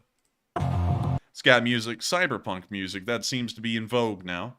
We can see the Russians moving around. It seems that one of them is stumbling a little. And here comes the bomblet. And it looks like he stumbled a little too much because the bomblet got him. Very sad. And here comes the second one. The second one is the charm. Oh! Ay, ay, ay, ay, ay. Oh, yeah, I can't breathe. Oh, yeah. Anyways, that's the end of that clip, and it's good to see that the drone bomblets are, of course, effective. We're now moving on out of the Bakhmut area and down into Donetsk. We don't have a lot of clips from Donetsk today. There wasn't a lot of activity in terms of videos, but we did see the 8th Battalion hitting the Ruski. The deep state. They don't want you to know this, but the deep state, they're lying to you. Anyways, we can see the BMP-1. I don't know why they call it that, but I don't know. I mean, like, that's the map we use, but you can see the BMP getting hit right there, and it's nice and toasty now, like it should be. And we're up to 6.9, nice, $1,000 raised in support of Ukraine. Oh! How Rose put in a 50? Hey, we made it to 7K! Let's go! Very nice. Pukan. All right, you know what? Since we've reached 7K, I've got to hold up my end of the bargain here. We got to show everyone a Chilean army uniform. All right, so y'all may have been wondering earlier, what's a Chilean army uniform look like? Well, they look interesting. I'll give them that. That doesn't resemble anything. No, that doesn't. Hey, look, they're wearing masks. So at least they're being safe with this whole thing. But no, it doesn't resemble anything. But it's actually interesting enough. The reason why they have uniforms that look like that is because the Prussians back in the 1880s actually trained the Chilean army, and the Chilean army in turn adopted the Prussian military uniforms, and so they followed the German military standards in terms of weapons and uniforms all the way up until the interesting times the Germans had during the 1930s and 40s, and then they just kind of stopped there. So, you know, their actual combat uniforms are different, but it's still kind of interesting to see a Chilean army uniform. But now that y'all have made it to 7K raised for this fundraiser, I felt like I had to show them, because a lot of people asked about this earlier, and I said we'd probably get to it later, and now we're here at it later. Also, show the commanding officers. Oh, yes. Here we go. Here's one. Oh, you know, interesting enough, this guy's last name is Goering. No, I'm just kidding. It's not Goering. What? No, I'm just kidding. Just kidding. But yeah, you know, the uniforms have a striking similarity. You know, wait, scroll down on this tab right here. Oh, like on the right where the picture's at. Yeah. Let's see here. This was from the Nuremberg trials with a white background and everything. And here we go. We got another picture of another Chilean officer. But yes, it's it's definitely striking. It's definitely striking. Similar to something. I like this picture here. You got the U.S. Army uniform and then the Chilean one. It looks like this guy's about to go, we are going to get some Lebensraum up in here. It's like, oh, wait a minute. It's like, hold up now. But still, there you go. There's the U.S. Person here looks a little bit questioned, like, I like how we also moved the Army's dress uniforms back to the World War II era dress uniforms back to the green, because then this looks like, if you put a black and white filter over this and you got rid of that background back there and you made it like a 1940 cityscape, this would honestly look like a German officer and an American officer, or really American and German NCOs, had met up at some point before the Second World War. I mean, like, the uniforms are almost spot on. Yeah, pretty close. Pretty close. But anyways, there's the Chilean army uniforms, just in case y'all are wondering what those look like. And we're now going to be moving on down into the area of Marinka, because the 79th Brigade once again hit the Russians down here again.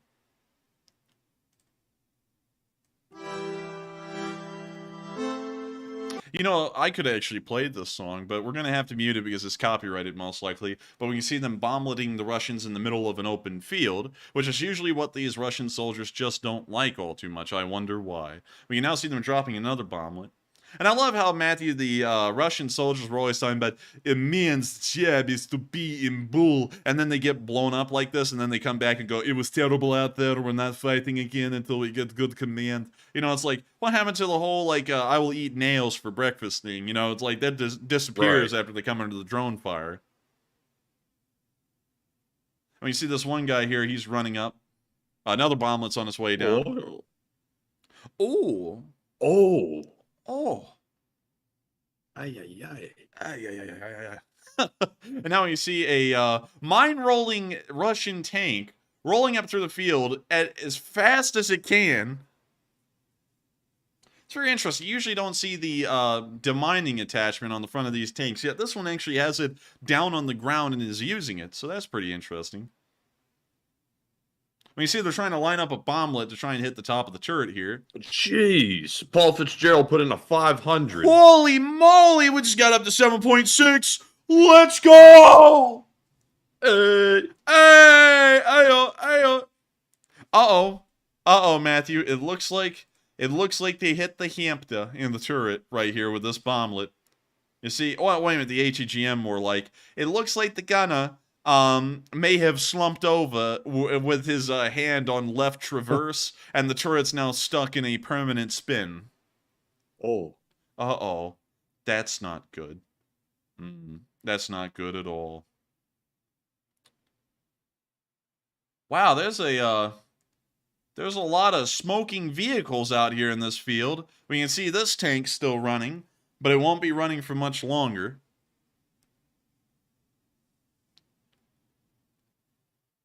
It's now deploying its smoke screen as well.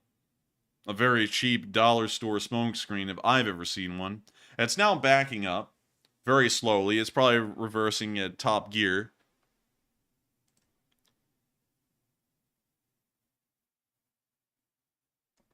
Oh, Matthew had to get number 23 Roman numerals out of here. I'm telling you, I get no respect around here. I'm telling you, it's terrible. When I sit there and don't talk enough, people say, hey, why don't you make it a little bit more interesting, huh? And then when I sit there and talk enough, then people go, huh, he talks like a woman or something. Oh, man, I'm telling you, I get no respect around here. I tell you. I'm telling you, it's terrible. Terrible. But anyways, we're moving on from the Donetsk front because that's the last bit of news we got right there. And make sure to harass that bot, everyone. Make sure to harass him nice and good. And so with that, we're now moving on down into Volodar, where we also saw the Russians getting hit down here just a couple of more miles away.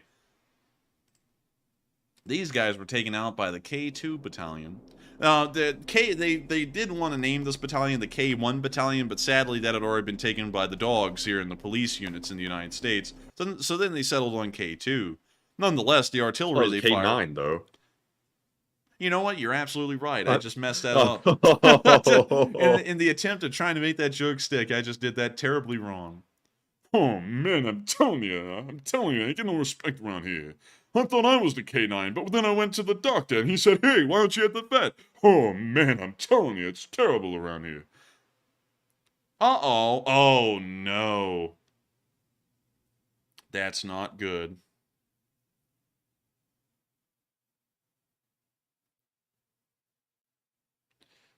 Yikes. This guy just got peppered. Call this man a sandwich because he just got salt and peppered. We can now see the Ukrainian armor moving up into the area and firing at the Russians that are down the tree lines.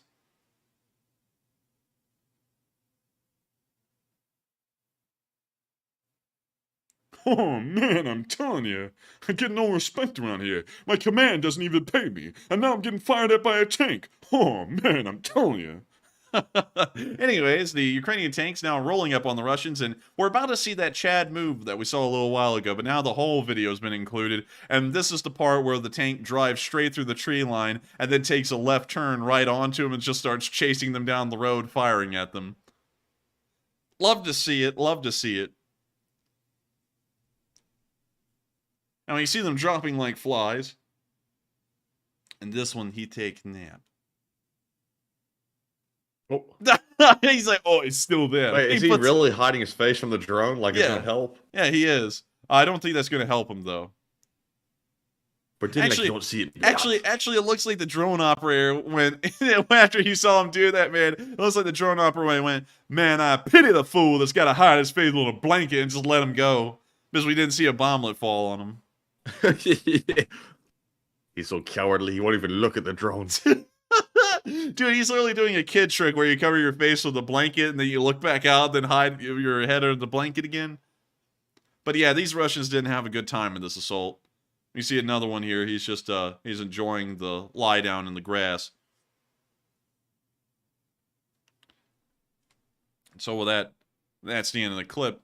And it seems as though the K2 did a pretty good job. A lot of y'all are saying, look at his legs. No, I know. I'm not saying anything about it, though, but I know. Anyways, we're moving on to our next clip from Volodar, where we saw what Volodar looked like today.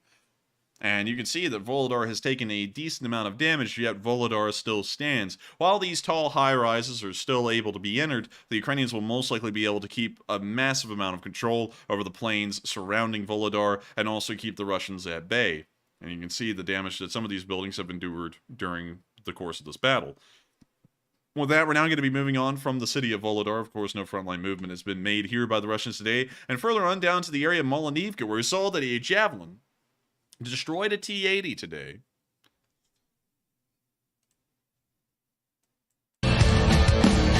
Wow, that is some music right there. We're going to mute that. We can see the T-80 rolling around the field ever so gently.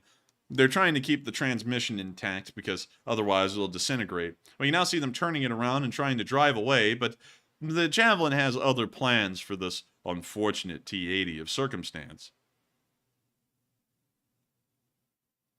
Well, you see that the T-80 is starting to pick up some good speed, but that will not save it from the Javelin. The Javelin does not care about the speed of the T-80, it just cares about how much ammunition can burn inside of the T-80. The T-80 has now been hit, and we can see it coming to a stop.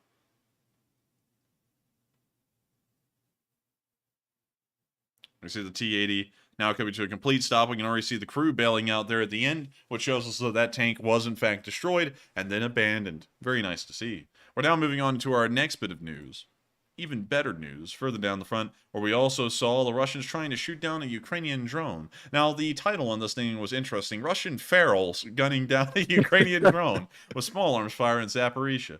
This is a very interesting clip, so here it is. See them firing at the drone. Oh, wait a minute! The Russians stole my idea! That's a shotgun! Hey.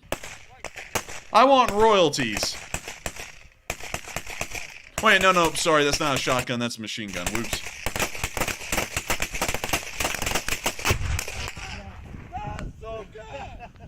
Yeah! They got it? It looks like they actually got it.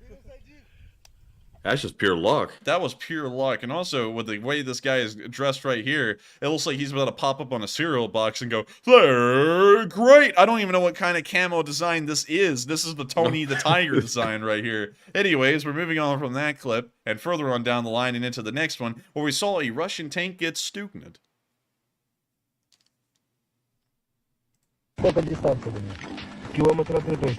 Oh, we hear the Chad music in the background. A video is not complete without the Chad music. Pizza Chef said it's a Russian machine gun. Yes. Oh, we found that out later on. I went, oh, man. Anyways, they're firing the Stugna. Stugna is now traveling on its way. You can see it up there.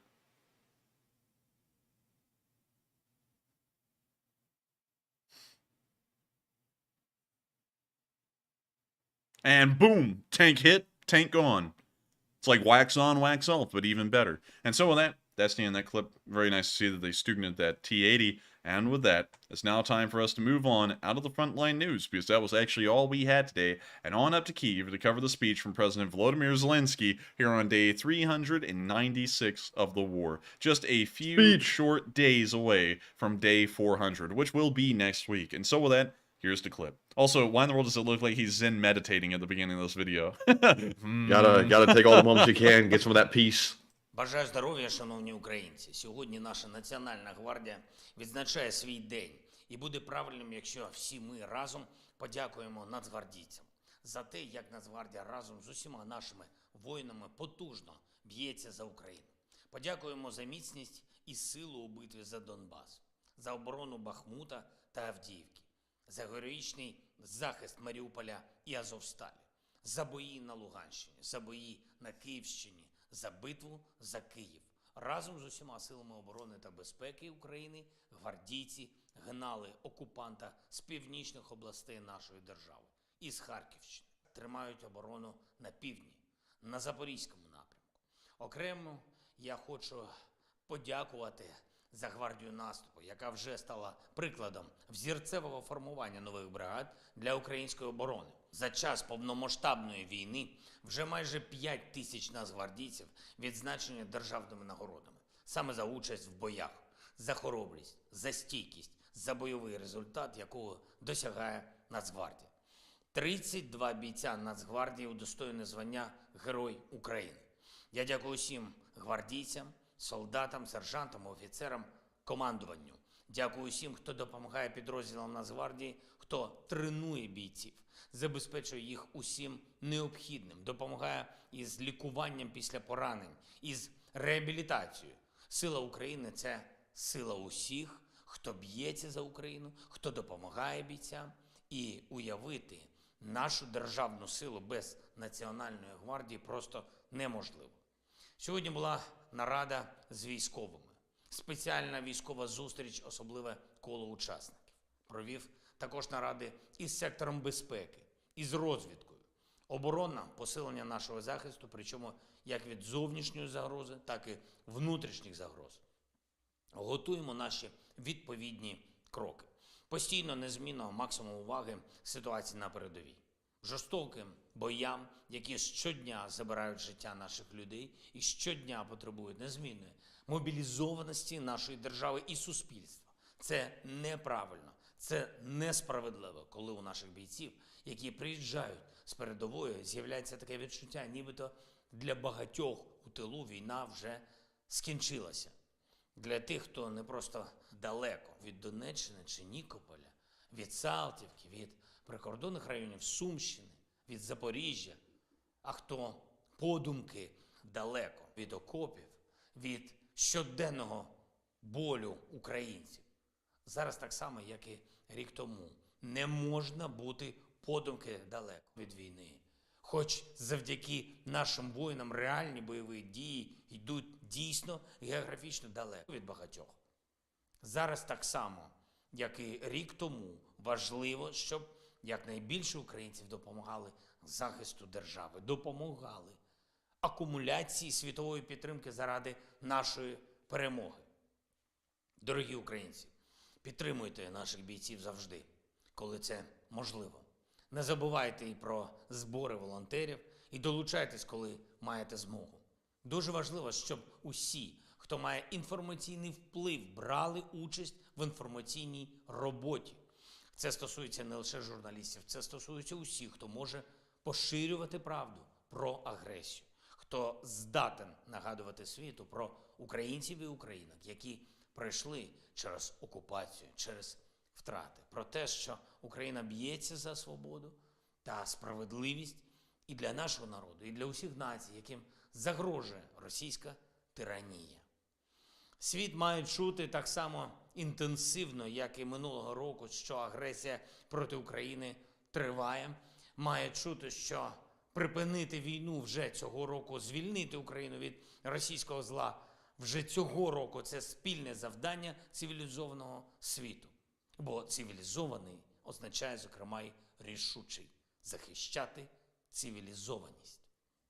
Зустрівся із послом доброї волі ЮНІСЕФ Орландо Блумом та командою ЮНІСЕФ, організації, яка займається гуманітарною підтримкою і захистом дітей. Орландо Блум давно і змістовно працює із цим напрямком. Він вже був в Україні, на нашому Донбасі, ще до повномасштабної війни і знає, що принесла ця агресія, наскільки повномасштабними мають бути зусилля світу, щоб її зупинити, щоб відновити Україну після війни. Ми обговорили питання відбудови нашої країни, нашої шкільної інфраструктури. Я вдячний за цю допомогу.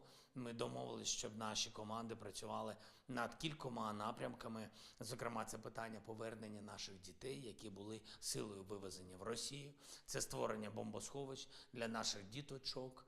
А третє – це технічне забезпечення дистанційного навчання в тих районах і областях, де неможливо навчатися офлайн через відповідні загрози. Сьогодні, як і завжди, відзначу наших воїнів, які дали вагомий результат Україні за минулу добу, за цей день, загалом за цей тиждень. 57-ма окрема мотопіхотна бригада, 5-та окрема штурмова бригада і 93-я окрема механізована бригада. Молодці хлопці, дякую вам за вашу силу. Морпіхи 35-ї і 36-ї окремих бригад, бійці 55-ї артилерійської бригади Запорізька Січ, Усі на Донеччині дякую вам за те, що ви найкращі. Найкращі тиждень за тижнем. Також хочу сьогодні відзначити наших воїнів ОСУ в північ, які захищають Сумщину і Чернігівщину. Це є оборона від спроб завести ДРГ через кордон. Це і прикриття України від повітряних ударів. Це і захист від артилерії терористів. Дякую усім нашим зенітникам півночі, усім, хто захищає наш державний кордон, усім, хто своєю відвагою та влучністю привчає ворога до того, що Україну Кремлю не взяти. Слава усім нашим воїнам, хто в бою. Дякую усім, хто допомагає обороні. Вічна пам'ять і шана усім нашим воїнам, які віддали своє життя за Україну. Слава Україні! And with that, that is the end of the speech from President Volodymyr Zelenskyy here on day 396 of the war in Ukraine. And I thank you all so much once again for watching tonight's news segment. And not only watching tonight's news segment, but also helping us with the Sunday night fundraiser. At this very moment, as we round out the news segment of the stream and get into the questions segment, we are just shy of $8,000. Just shy of it, just by a little. And I've got to thank every single one of y'all so much for helping this fundraiser to get to this height. We never would have believed that over 50 fundraisers later, I believe it's somewhere around the 55th, 56th fundraiser, we are still blowing well beyond our goals and getting on up towards like the halfway mark to the second goal. Like, you know, if you made it $10,000, we're about halfway there at this point. And so I've got to thank you all so much once again for helping us out with these fundraisers. It's absolutely unbelievable. And I'm going to be handing it over to Matthew here so that way we can recognize all of the folks that have helped it to get, well, at least the top donors that have helped it to get this far. Sadly, we can't name off everyone because, like I've said before, if we named off everyone, we would be here forever. And sadly, we can't be here forever. We have to get up early in the morning tomorrow to do something. But with that, what do we got, man? These are the top donors. All right, so we haven't had too many extra. Oh, what's that? The volume was up to 60. You blew my eardrums out. Oh my god. Oh well, that was loud. Well, anyways, we had a $50 donation from Dad Good, and we also had a 160 Swedish Kroner, not Kruger. It's a Kroner. I was thinking that sounded wrong when I said it, but from Opus. So those are the top donations that I saw for the moment, and I think that is all. I hopefully I hadn't missed any because I've been watching the live chat, but I have a feeling like I missed one. So let me know if I have. But anyways, thank you all very much for helping us get up to 7.9 thousand. I have a feeling we'll hit the 8,000 mark before the stream's over. But big thanks to you all once again. And I've got to thank everyone who's helped out with this fundraiser tonight. Of course, like I said earlier, it's absolutely unbelievable. And I think that's really cool to know that y'all have been helping out with these fundraisers ever since the very beginning, and we're still blowing well beyond the goals. Apparently, we got everyone down. Freddie Kroner, that's the best one I've seen so far, dude. Meanwhile, the Swedes, Matthew's like changed the fabric of reality right now. Okay, that'll be 30 Krugers, and then they pull out 30 little Freddy Krugers from their wallet, and they just drop them on the table. And then meanwhile, I think a Kruger's actually a type of donut. Actually, now that I think about it. Whatever it is. Meanwhile, Matthew, in the movie Nightmare on Elm Street, there's a giant Kroner coin in the dream with a claw, and it's going and like swiping at people and stuff. But anyways, that was a funny mess up, Matthew. Honestly, that's Swedish.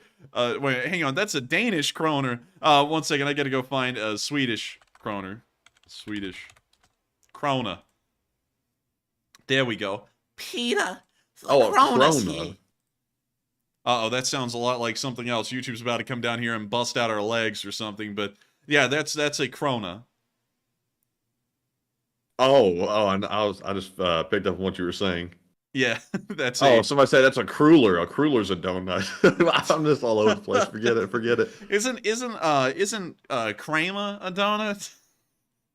Well, we don't talk about Kramer around here. we don't talk about Kramer anymore. Kramer, who knew him? Whoever knew Kramer? I didn't. But Look, Matthew, a 1909 specimen like it's an animal.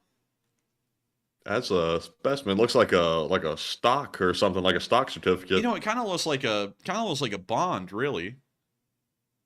Yeah, somewhat. Yeah. You know, honestly, it looks like early American money. You know, like I'm talking like early 1800s kind of like promissory notes. Yeah, maybe. It's that et Tussen Krona. It's that Severigus Riksbank. You got that kroner 1,000 kroner, man. But That guy's looking like his life is over down there on the bottom of that bill. Like, jeez, why'd I get put on this bill? dude, this guy has done it all, lived it all, and now he's just here waiting it out. He, like they said, hey, could we put your face on like our promissory notes? And he just went, whatever, man. And then he just sat there and let them like get the portrait or something. But man, you know, Switzerland's a really cool place, and something I was thinking we would do tonight, not only answer questions. I know Matthew's probably got loads of questions at this point. One thing I would love to do, because we haven't done this in a while, and as you all know, I'm a sucker for knowing and seeing different places in the world. If y'all wanted to, and I know this is about to blow up the live chat, Matthew, so sorry in advance. If y'all want to, please share with us where y'all are from around the world in the Lee Spring Army, like your city, in a country, not like your specific street or anything. Don't dox yourself. Also, High Speed Chase just put in $100 US. Goodness me. We must be at $8,000. 8,000. Hey, we did Jugga, Igor. Yo, Adrian. I did it. But wow. Nice. Thank you so much, High Speed Chase, for getting us up to 8K. And also, if y'all want to share with us where y'all are from, we will make sure to take a look if we can. Of course, we won't be able to look at all of them. But let's see. We're going to try and skip the towns that we've been to before. So let's see here. We've been to London, Ontario. We haven't been to Gothenburg, Sweden. Where in the world is It must be right here. There it is. I was trying to make sure I remembered where it was, because that's very important for me. It's very important. Gothenburg. It's not Gothenburg, it's Gothenburg. But here's Gothenburg. Gothenburg, Sweden. Jawohl. Very nice. Let's just look at the pictures that they took of the city. It really looks like an industrial port. But that's a really nice picture. That's interesting. Is that like a... That's really interesting. I don't know what to make of it. Someone tell me what that is. But look, they got the little tourist boats while Matthew's sneezing his lung out. Remember, Matthew, if you ever feel like your lung is about to come out, always remember a 9mm can do worse. But yeah, just go ahead and hit me with it already. Hit me. Jeez, my lungs. But wow, Gothenburg's really nice. Nice place. Ho Chi Minh City in Vietnam. Oh my God! Wow, that is bizarre. Dang, Matthew's really dying over there. You good? Wait, someone say Pyongyang, North Korea? Am I seeing that correctly? Hang on, which one? Hold up. Dash. Is our boy Kim Jong-un in here? Hey! Dang, Matthew. I mean, oh my God. That sounds like something. That sounds like something one of the people from Chile might have said. No, Matthew, no. Stop. Stop that. Hang on. Hold up. Whoa, wait a minute. Let's put that in reverse. Let's put that 6 gears back. But wow, Saigon or Ho Chi Minh City does not look that bad. It's actually really nice. Way nicer than I thought it would be. Because, you know, you don't really hear about Vietnam much. And like, you know, the last pictures most people have in their minds of Vietnam here in America is from the Vietnam War. But this actually doesn't look that bad. It's really modern looking, actually. Interesting to say the least. Let's see here.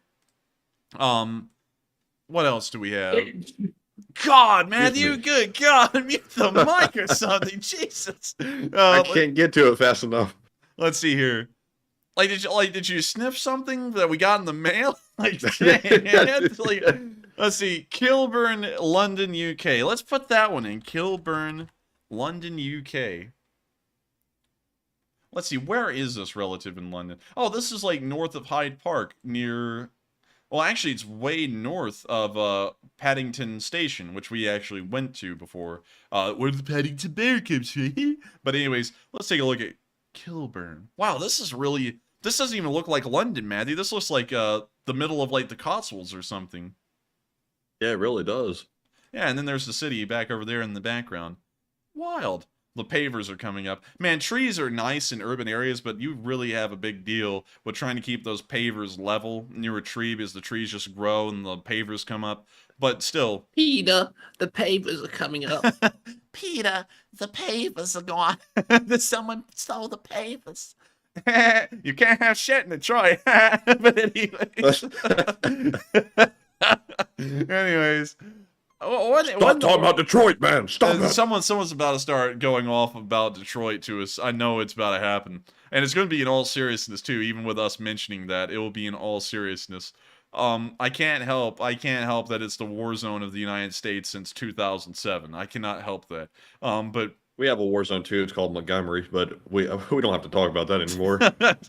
Ooh, goodness. But also, shout out to Alex, who put in a $50 donation. $50! Goodness, that's pretty nice. 8.1 thousand. Let's get it. Let's see.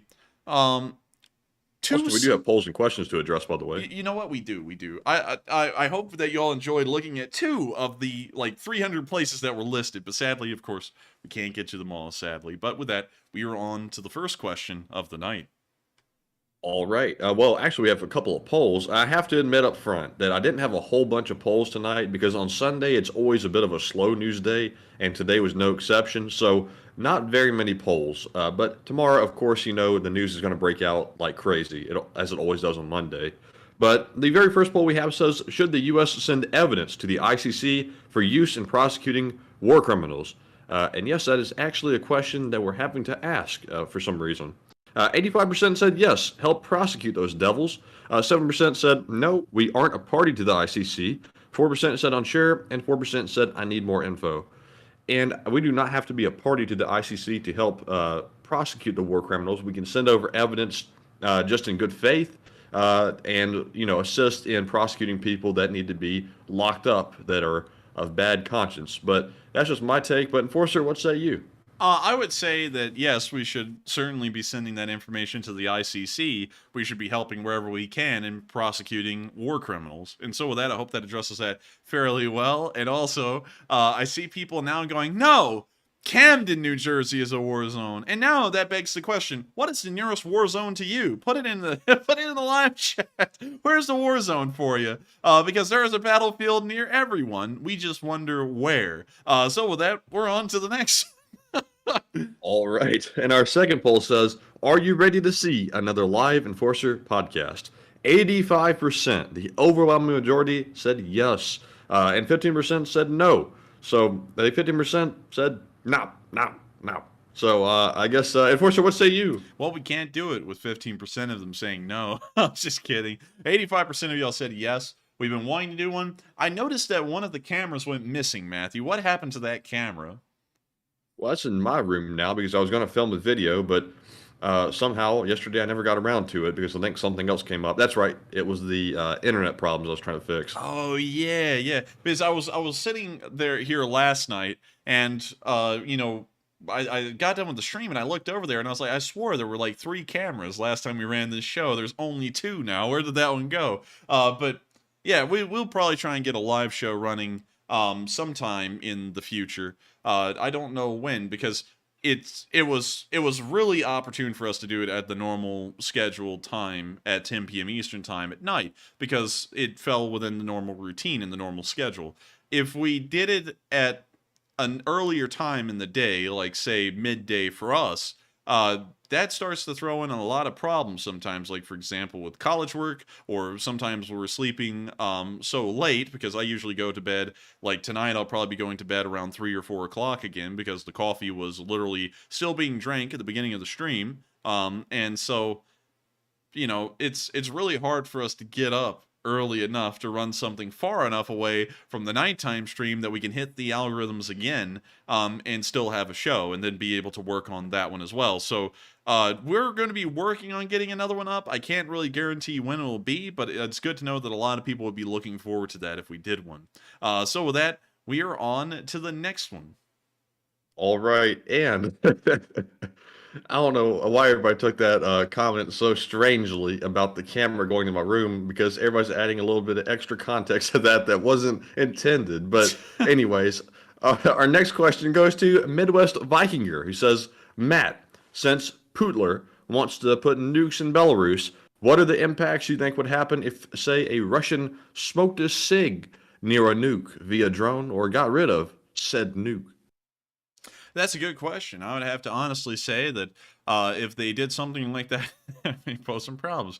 Because while it may not blow up, per se, it will certainly be spreading a massive amount of radioactive material in that area. It may be a small area, actually, but still, that would be pretty devastating, even for a very small area, because it would be so densely packed. But with that, I hope that answers that question fairly well. I don't really think there could be any like real implications as far as the war is concerned with doing something like that, as long as you couldn't prove it really was Ukraine and it was just an accident, you know, or at least it could be signed off as an accident. And so with that, I hope that answers that fairly well, and we are on to the next one. All right, and the next one goes to Cinnamon, who says, what is the bounty on Putin's head?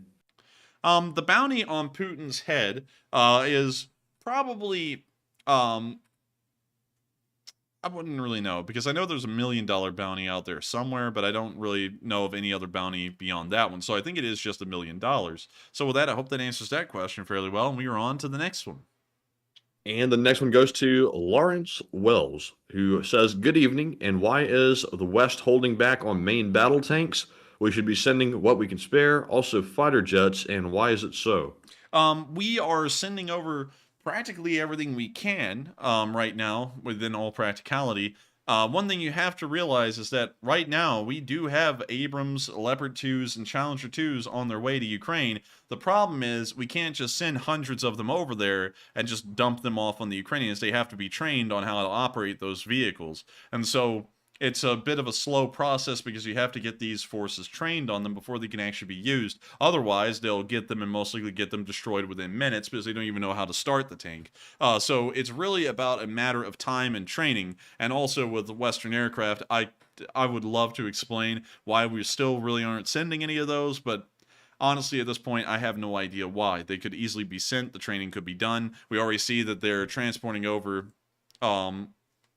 you know, the the MiG-29s, and also, Matthew, someone said we got no sense of humor. Homeschool much?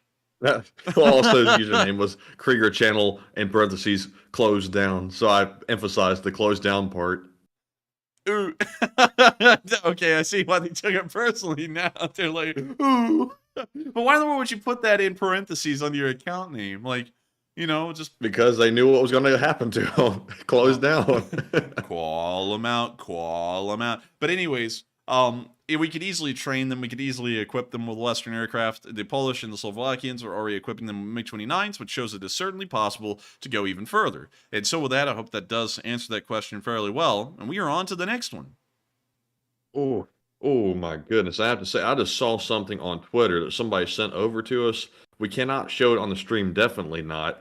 But one fella, we're not going to name him off, that was accused of stolen valor, apparently got rocked in New York City by some guy in the subway. And oh my goodness, he got rocked badly. Okay. How would I find that on my phone? I'm trying to look around for that. It's on our notifications tab on Twitter. Somebody, it looks like Meat Popsicle, interesting, tagged us on that one. I'm still looking for it, man. Can you come over here real quick and show me where to find this? Here, let me grab the link and I'll send it to you. On the Discord? You're gonna send it over Discord? Yeah. Okay. Let's make sure on this one. Well, okay, we never show the Discord on stream anyway, so that's fine. So let me go over here. Peter, he got rocked. Oh my god. I see some folks saying that's more than a year old. Is it really? It shows very recently. I think it might have happened again if it happened before. Let's see. So, riding the subway, a little bit of a verbal engagement going on here. appears that they're getting into a little bit of a heated exchange. They're throwing up the little hands during the talking like they're really getting a gotcha out. They're both doing it at the same time. You know, I feel like I ought to give a Attenborough impression on this one. And now they're getting up close in their face. They're kissing each other. All right, they're kissing each other. They're getting a little romantical here. It looks like they're both talking to each other still, doing the little hand signal things. And now the supreme alpha male in the situation steps forward and starts kissing the other. It is not a mating ritual, however. It appears to be some kind of a bit of a fracas with the two. A competition of sorts to see who will control the subway. It's starting to move further down the cab. We are watching them now leave the subway and onto the platform. They are now stepping off onto the platform, and it appears that the commencement of hostilities is beginning on the platform. Oh, he swings to the right. Oh, he swings to the left. And it appears that they are getting into a combat stance as the cameraman moves outside of the subway. Oh, dear. The stances, no punches have been flung yet. However, they're doing a lot of movement, legwork. The punches are being flung, and it appears that someone is being rocked. They are being rocked like a small baby in a crib. Oh my god. They are getting, oh my god, they've been flung to the floor. The one that is fighting him is now on top of him, and is putting his head down into the floor and stomping it quite viciously into the concrete. Oh. He is now getting back up, ready to throw more punches, but having already lost his dignity by having been put down on the floor and then beat voraciously. Oh my. We couldn't show that on stream. I'm sorry about that, everyone, but goodness me, that was pretty wild right there. I don't. Some people, like Matthew said, are saying that this happened a year ago, but and some people say, dude, the video isn't on. We couldn't show the video. The only thing we can do is look at it and tell y'all what happened. But that, yikes. I mean, goodness, if that just happened, like right now, I couldn't play the audio because then y'all would have heard it, and I don't know what was in the audio. But man, that was interesting to say the least. Call them out. But anyways, anyways, with that, we're on to the next one. All right, and up next we have a question from Commander Brantford, who says, what's the difference between AS-90s and the M109s? The difference in between an AS-90 and an M109 is something I don't really know off the top of my head, so let's just Google it and let's see if we can find the difference here. So they both use the 155 millimeter shell. That's one thing that they use the same. I don't think the range on them is the same though. Let's see here. It doesn't tell us the range. Of course, that depends more so on the shell. But it's almost the same. They are the same shells. They're the NATO 155 millimeter standard shells. Let's see here. So really, the only difference I could probably tell you off the bat is the speed. It appears that the M109 is a little bit faster than the AS-90, but that's really the only difference I could tell you off the top of my head that is really sticking out to me. So with that, I hope that addresses that fairly well. And just in case if y'all are wondering, because, you know, some of y'all, it seems that the live chat's now gotten into quite a fuss over the video that we were not able to show on stream, and I'll explain a little bit of what happened, because it's out there on Twitter, so if y'all find it's not really like I'm sitting here and saying anything that hasn't already been discovered. As many of y'all know, there's been a little bit of a controversy around a specific person that volunteered in Ukraine, and they said, according to themselves, that they had a lot of military experience. It had been on multiple tours to the Middle East in the U.S. military, and I believe they were also a part of the Special Forces, according to them, if I'm correct. I'm not sure about that part, but he did exaggerate, deployments. And according to the Department of Defense, at least from what they said, none of that story could be corroborated by official records of his service. It appears that the best he ever made was private first class, and this has become quite a controversy, especially amongst people who had been following him, because it seems as though he may have lied to everyone, at least according to the information we have right now. That's kind of like the story and the controversy going on. We're not saying whether it's true or not. We're just saying what's been happening as far as the news. Hey, we're just the reporters here. We're just reporting what's been said. On top of that, it's also been said that he was asking for donations to a personal account of his, to then help out folks in Ukraine or help out his unit, and then they're alleging that he was actually using that to buy rounds at the bar and things like that. So it has been causing a little bit of a stir. Well, actually, not a little bit of a stir. It's actually been a really big one that we've been trying to avoid. And it appears that now he's been beat up on a subway by someone in New York City. So, yeah, you know, that's kind of the spill right now. I couldn't show you all the video. And of also, course. some charity got busted too. I can't remember the name of it right off the bat, but it was discovered that the funds were being redirected from the charity to someone's personal pocketbook. Really? Could you send the name of that one over to me on Discord to see if it's the one we've been, you know, kind of mentioning a little bit? And it's not the one we've ever supported. We've never even come close to supporting this one. Okay, good. Because one thing I like to say, and one thing that we've been saying for a lot of the war, but we can't really get into too much because one, we could start causing beefs, and two, a lot of people don't really like to hear this stuff, is that folks should always be should always scrutinize things that, or folks that say, give me money and it will go to A, B, and C, because there's no actual vetting behind most folks. Like, you know, if you send money to someone's PayPal, you know, and they're saying, I'm going to send all of your money somewhere else to support the Ukrainian army, there's no real way to verify that. And, you know, we've been trying to say that since the beginning of the war, and that's why we run our fundraisers like the one we're running tonight through YouTube Give to a verified nonprofit, because these nonprofits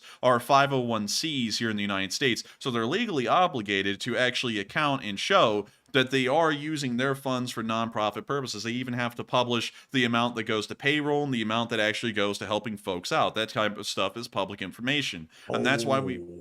Say what?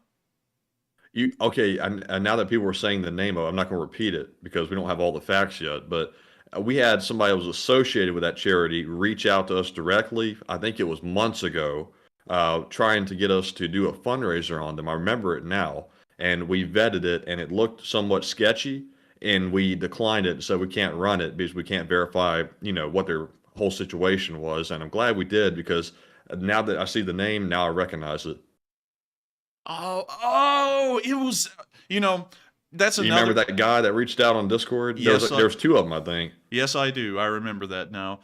We actually had someone, and this is, you know, this is one thing we always try and do. We always try and make sure that y'all know where y'all's funds are going, and we also want to make sure that if y'all's funds are going somewhere, that it can actually be accounted for. So Super Chats, you know, of course, we run it this way. Super Chats support us, so if you enjoy the channel and you want to fund us behind the scenes to help us to keep doing this as a 60-hour-a-week job for me, and most likely a 30-hour-a-week job for Matthew, or a 40-hour-a-week job, you can support us through Super Chats. That's really the only way you can support us directly.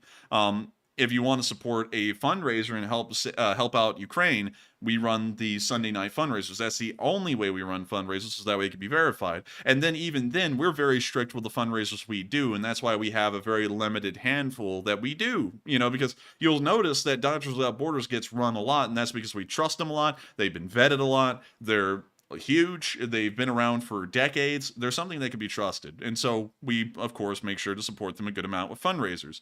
One thing we don't do, though, is when someone comes through and say, hey, can you support my cousin Larry's fundraiser? It's like, how do we know what your cousin Larry's doing? You know, it's like, you know, there's not really a lot we can vet there. You know, and I'm not trying to, you know, sit there and put down cousin Larry or anything, but I want to make sure that if y'all are supporting something, y'all are actually safe here. We don't want to sit there and have, you know, a situation that you can see kind of on some channels, some, you know, bigger than others, where they say, hey, support my my PayPal, you know, send money to my PayPal, and I'll send it to guys in the Ukrainian army. And then I go and ask them, hey, I know this guy in the Ukrainian army that actually gave us a battle flag to give away for this fundraiser on the year anniversary. Could you possibly help them to get a drone? And then they go, no, I'm not helping them.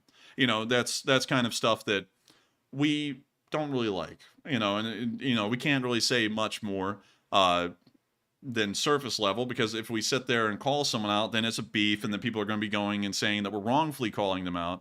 But anyways, with that, that was a wild story right there, and I can't believe that was Also, caught on film. yeah, that is wild. Also, for all the charities that we pick, we personally go and like review all of the IRS Form 990s for the organization, and y'all also can do that as well if y'all want to go vet them personally yourself. They're required to publish those forms. They're public for nonprofits, and it lays out how their money is spent, how much money they receive yearly, and all of their finances, basically. Because nonprofits have to be transparent, especially charities, and we do that for every single one that we support.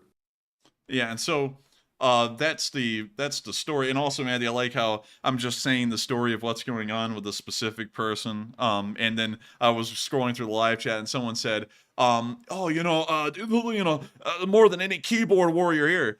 But here's the thing, though, that people aren't really happy with. If you were a private first class in the Army, and then you sit there and you trump yourself up, and according to official information from the Department of Defense, none of it was true, that you were a sergeant and you went to 3 tours overseas, and none of that information was true, people really don't like that. That would be like me telling y'all, I'm not just a college kid who has a history degree. I'm actually a lawyer right now, and I'm actually in a campaign to become the representative for my district. That would be a straight up lie. That would be a complete lie. While I'm planning on doing that in the future, that's nothing I've done now, and that would be completely dishonest to sit there and say something that just is completely unbased and not true at all. That's where people are getting riled up with this whole thing. And I would honestly have to say, if it is true, if the allegations are true, I would be riled up about that as well. And what's interesting is that we've actually had people before, and of course we don't, and I have to say this, of course, heavily, we don't know if it's true yet, but we've had people before sit there and put us down in our opinions and say that this guy here said opposite, and therefore y'all are wrong. And, it's weird to me that now it's been found out that he may not even have a lot of experience to talk off of. And we've just been sitting over here, and we've made no qualms about it, not really trumped ourselves up. We're just doing the same thing we've been doing since the start. But with that, so it's at the Fight League stage. I don't know. It actually seems usually you don't want to get beat up in a stage fight. I'm just saying. But with that, we are on to the next one. All right, and our next question goes to Richard Sears, who says, "Do you know how NATO troops communicate with all the language barriers?" Good question. I think that a lot of NATO countries have English as a second language in their military, or they have liaisons that are able to translate for one country to another, most likely from English to that native language. A lot of French people actually do not speak English at all as a second language, so that's probably something you have to deal with the French in particular. But a country like Germany, for example, if I remember correctly, something like a quarter to a third of their population can speak English as a second language fluently, so they wouldn't really need that much help. I believe English is the standard language of NATO, and if not, they have a liaison to translate from one language to another, depending on what units those units are operating with. Or they have a centralized command, a centralized command structure. The commands are given at that level, and they're translated for each language, and then they're disseminated from the top of each chain of command down through that native language for that military. That's probably another way that they do it, but I don't really know that for sure. So, it could be one or the other, or it may not even be either. So with that, I hope we answered that question fairly well. And with that, we are on to the next one. All right, and our next question goes to Butin, who says, "Will an RPG-7 pin a T-55 most of the time?" Will a what pin a T-55 most of the time? An RPG-7. Every time it will pin it. It's every single time. That's how bad the armor is on that thing. Like the RPG-7 was designed to bust through a Leopard 1, and if it can bust through a Leopard 1, it can bust through a T-54 or a T-55 as well, very easily. So with that, I hope that does address that fairly well, and we are on to the next one. All right, and our next question goes to ML Harden, who says, "Andrew states that prisons are emptying out due to the recent Wagner plots, but they are filing them again with anti-war people, and your thoughts?" And that is a pretty good point. Yeah, they are filling up the prisons again. Now, I don't know who Andrew is. I don't know if that's me, because, you know, my name's Andrew. But that is a pretty good point. They are filling up the prisons again with anti-war protesters, but they're not forcing them into Wagner service. They actually barred the Wagner from recruiting in prisons, so now the Wagner can't do that. So I guess they're safe for the time being, at least until they change that rule again. So with that, I hope that answers that fairly well. And, let's see. Someone's talking about another channel that apparently had that guy on. But anyways, with that, we're on to the next one. Yes. And, you know, not to harp on it again, but some of the folks I see, I wonder why they don't simply run YouTube Give fundraisers, because when you do that, the money doesn't touch the hands of the YouTuber whatsoever. It goes directly to the charity from YouTube. So there's no chance for any mix-ups or, you know, any accusations there whatsoever. So whenever I see like a... Huh? Oh, there's nothing. I was actually about to pop up something to talk about that for a second, but keep going. I was about to say, whenever I see like, you know, like a large fund, you know, I'm not saying that all of them are suspicious, but it makes me wonder. It's like, how do we really have any accountability with that? Because with all like the controversies happening with the fella that was over in Ukraine and stuff like that, you really have to have that now, because now everybody has doubts in their minds. And also another thing with YouTube Give, and this is something that I always want to try and clear up as much as possible, because sometimes people come in here and they go, oh, how do I know this is going to Ukraine? That's because down here, if you're on a computer, you can click Show More, and it has my description of Doctors Without Borders right here, telling you about Doctors Without Borders. And then down here, it has the Doctors Without Borders description that the nonprofit has made for themselves. And on top of that, right here, it says YouTube covers all transaction fees, and then a little bullet point, and then it says nonprofit website. And it says donation collected by Doctors Without Borders USA. This is built into YouTube's system. It's the way it works, and they verified it. And you can even pull up on Google YouTube Give, and you can go to the YouTube website, well, the Google website, and it says donate to a nonprofit with YouTube Giving. Now, I don't know what's the difference here. Like, why do they call it YouTube Give and YouTube Giving? It's the exact same thing. But on the Google website, they call it YouTube Giving, and then it describes how it works, and then it says YouTube covers all transaction fees. So there's not a single penny taken out of your support. So $8.3 thousand in odd change will be sent to Doctors Without Borders tonight. So 100% of the money you donate goes to the eligible nonprofit. So it's verified from start to finish. And on top of that, if YouTube did start to, you know, say, skim money, they would be doing something illegal and probably be subject to very heavy fines and probably some more punitive action. So there's a lot of backing here that makes this a safe, incredible way to support. That's why we only do it this way, because it's safe to do. You know, I just find it really questionable that some people on YouTube go, hey, donate to this thing that I can actually touch the money, because we can't touch the money through YouTube Give. You can through a PayPal or a Patreon. You can touch it very easily.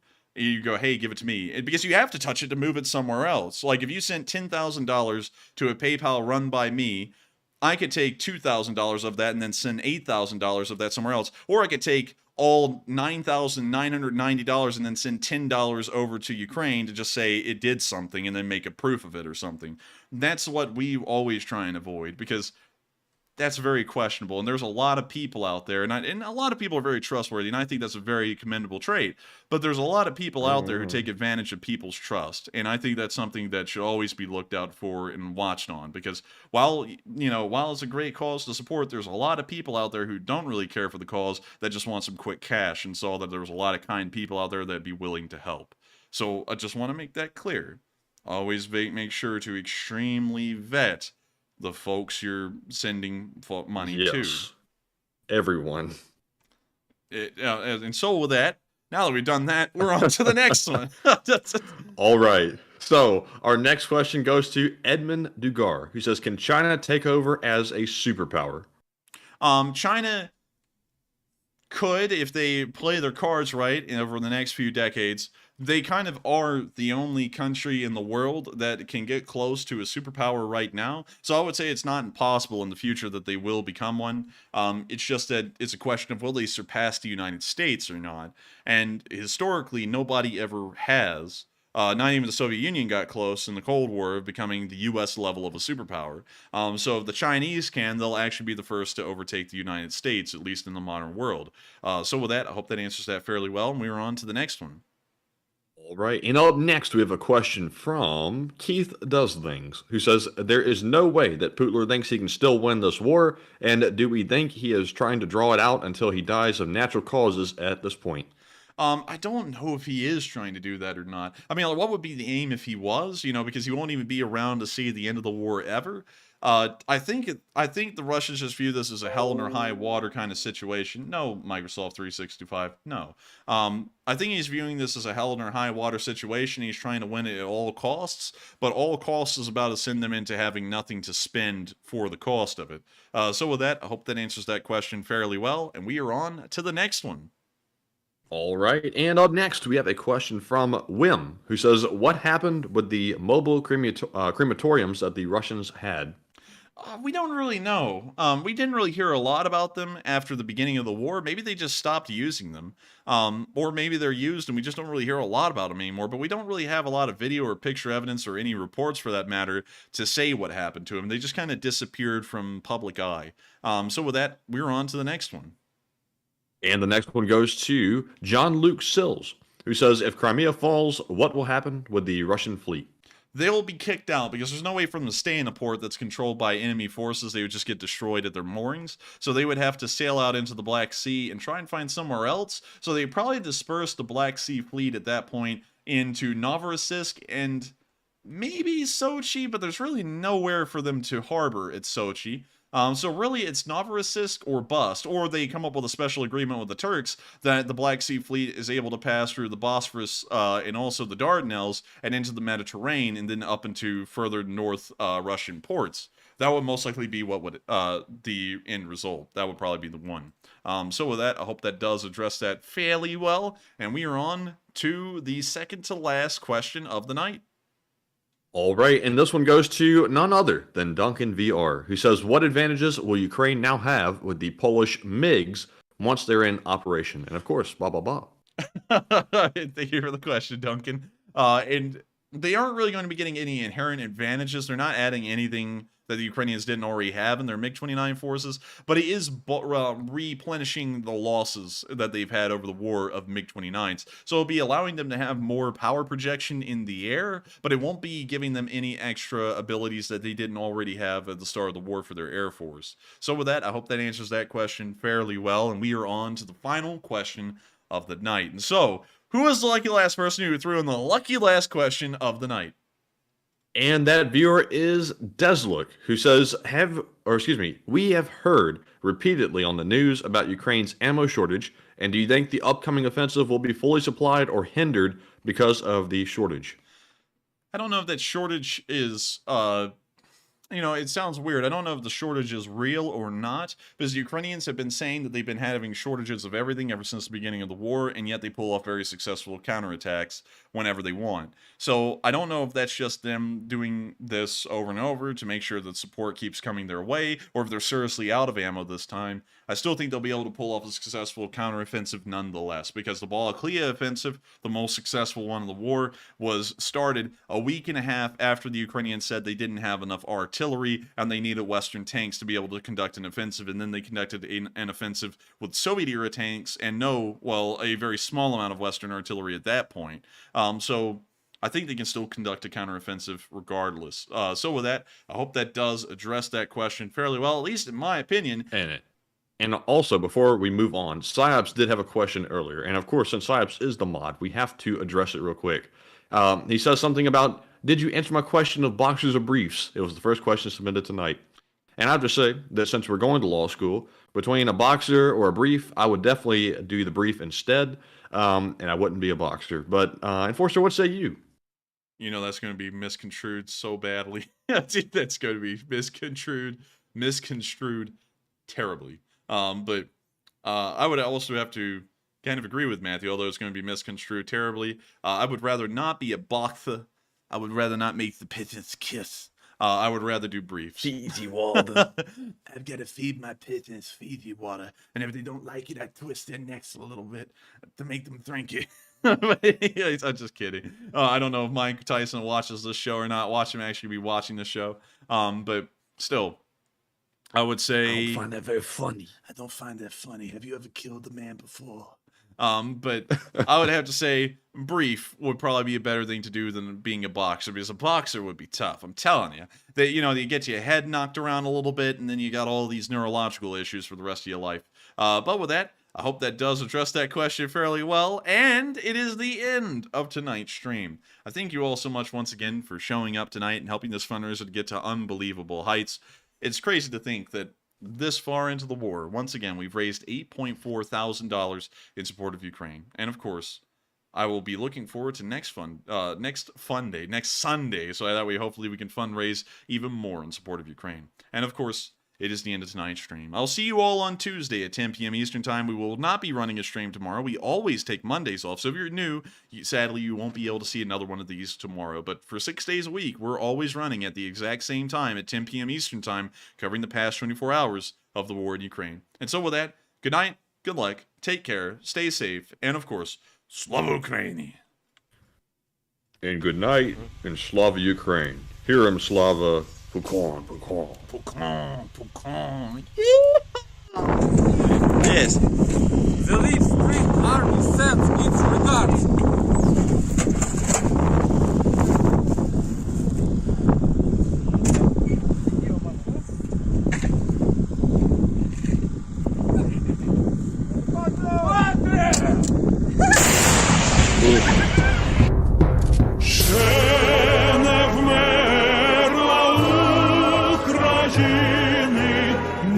Слава, ні воля, ще нам, браття українці, усміхнеться доля. Згинуть наші вороженьки, як роса на сонці. Запануємо ми, браття, у своїй сторонці. Душу й тіло ми положим за нашу свободу і покажем, що козацького роду.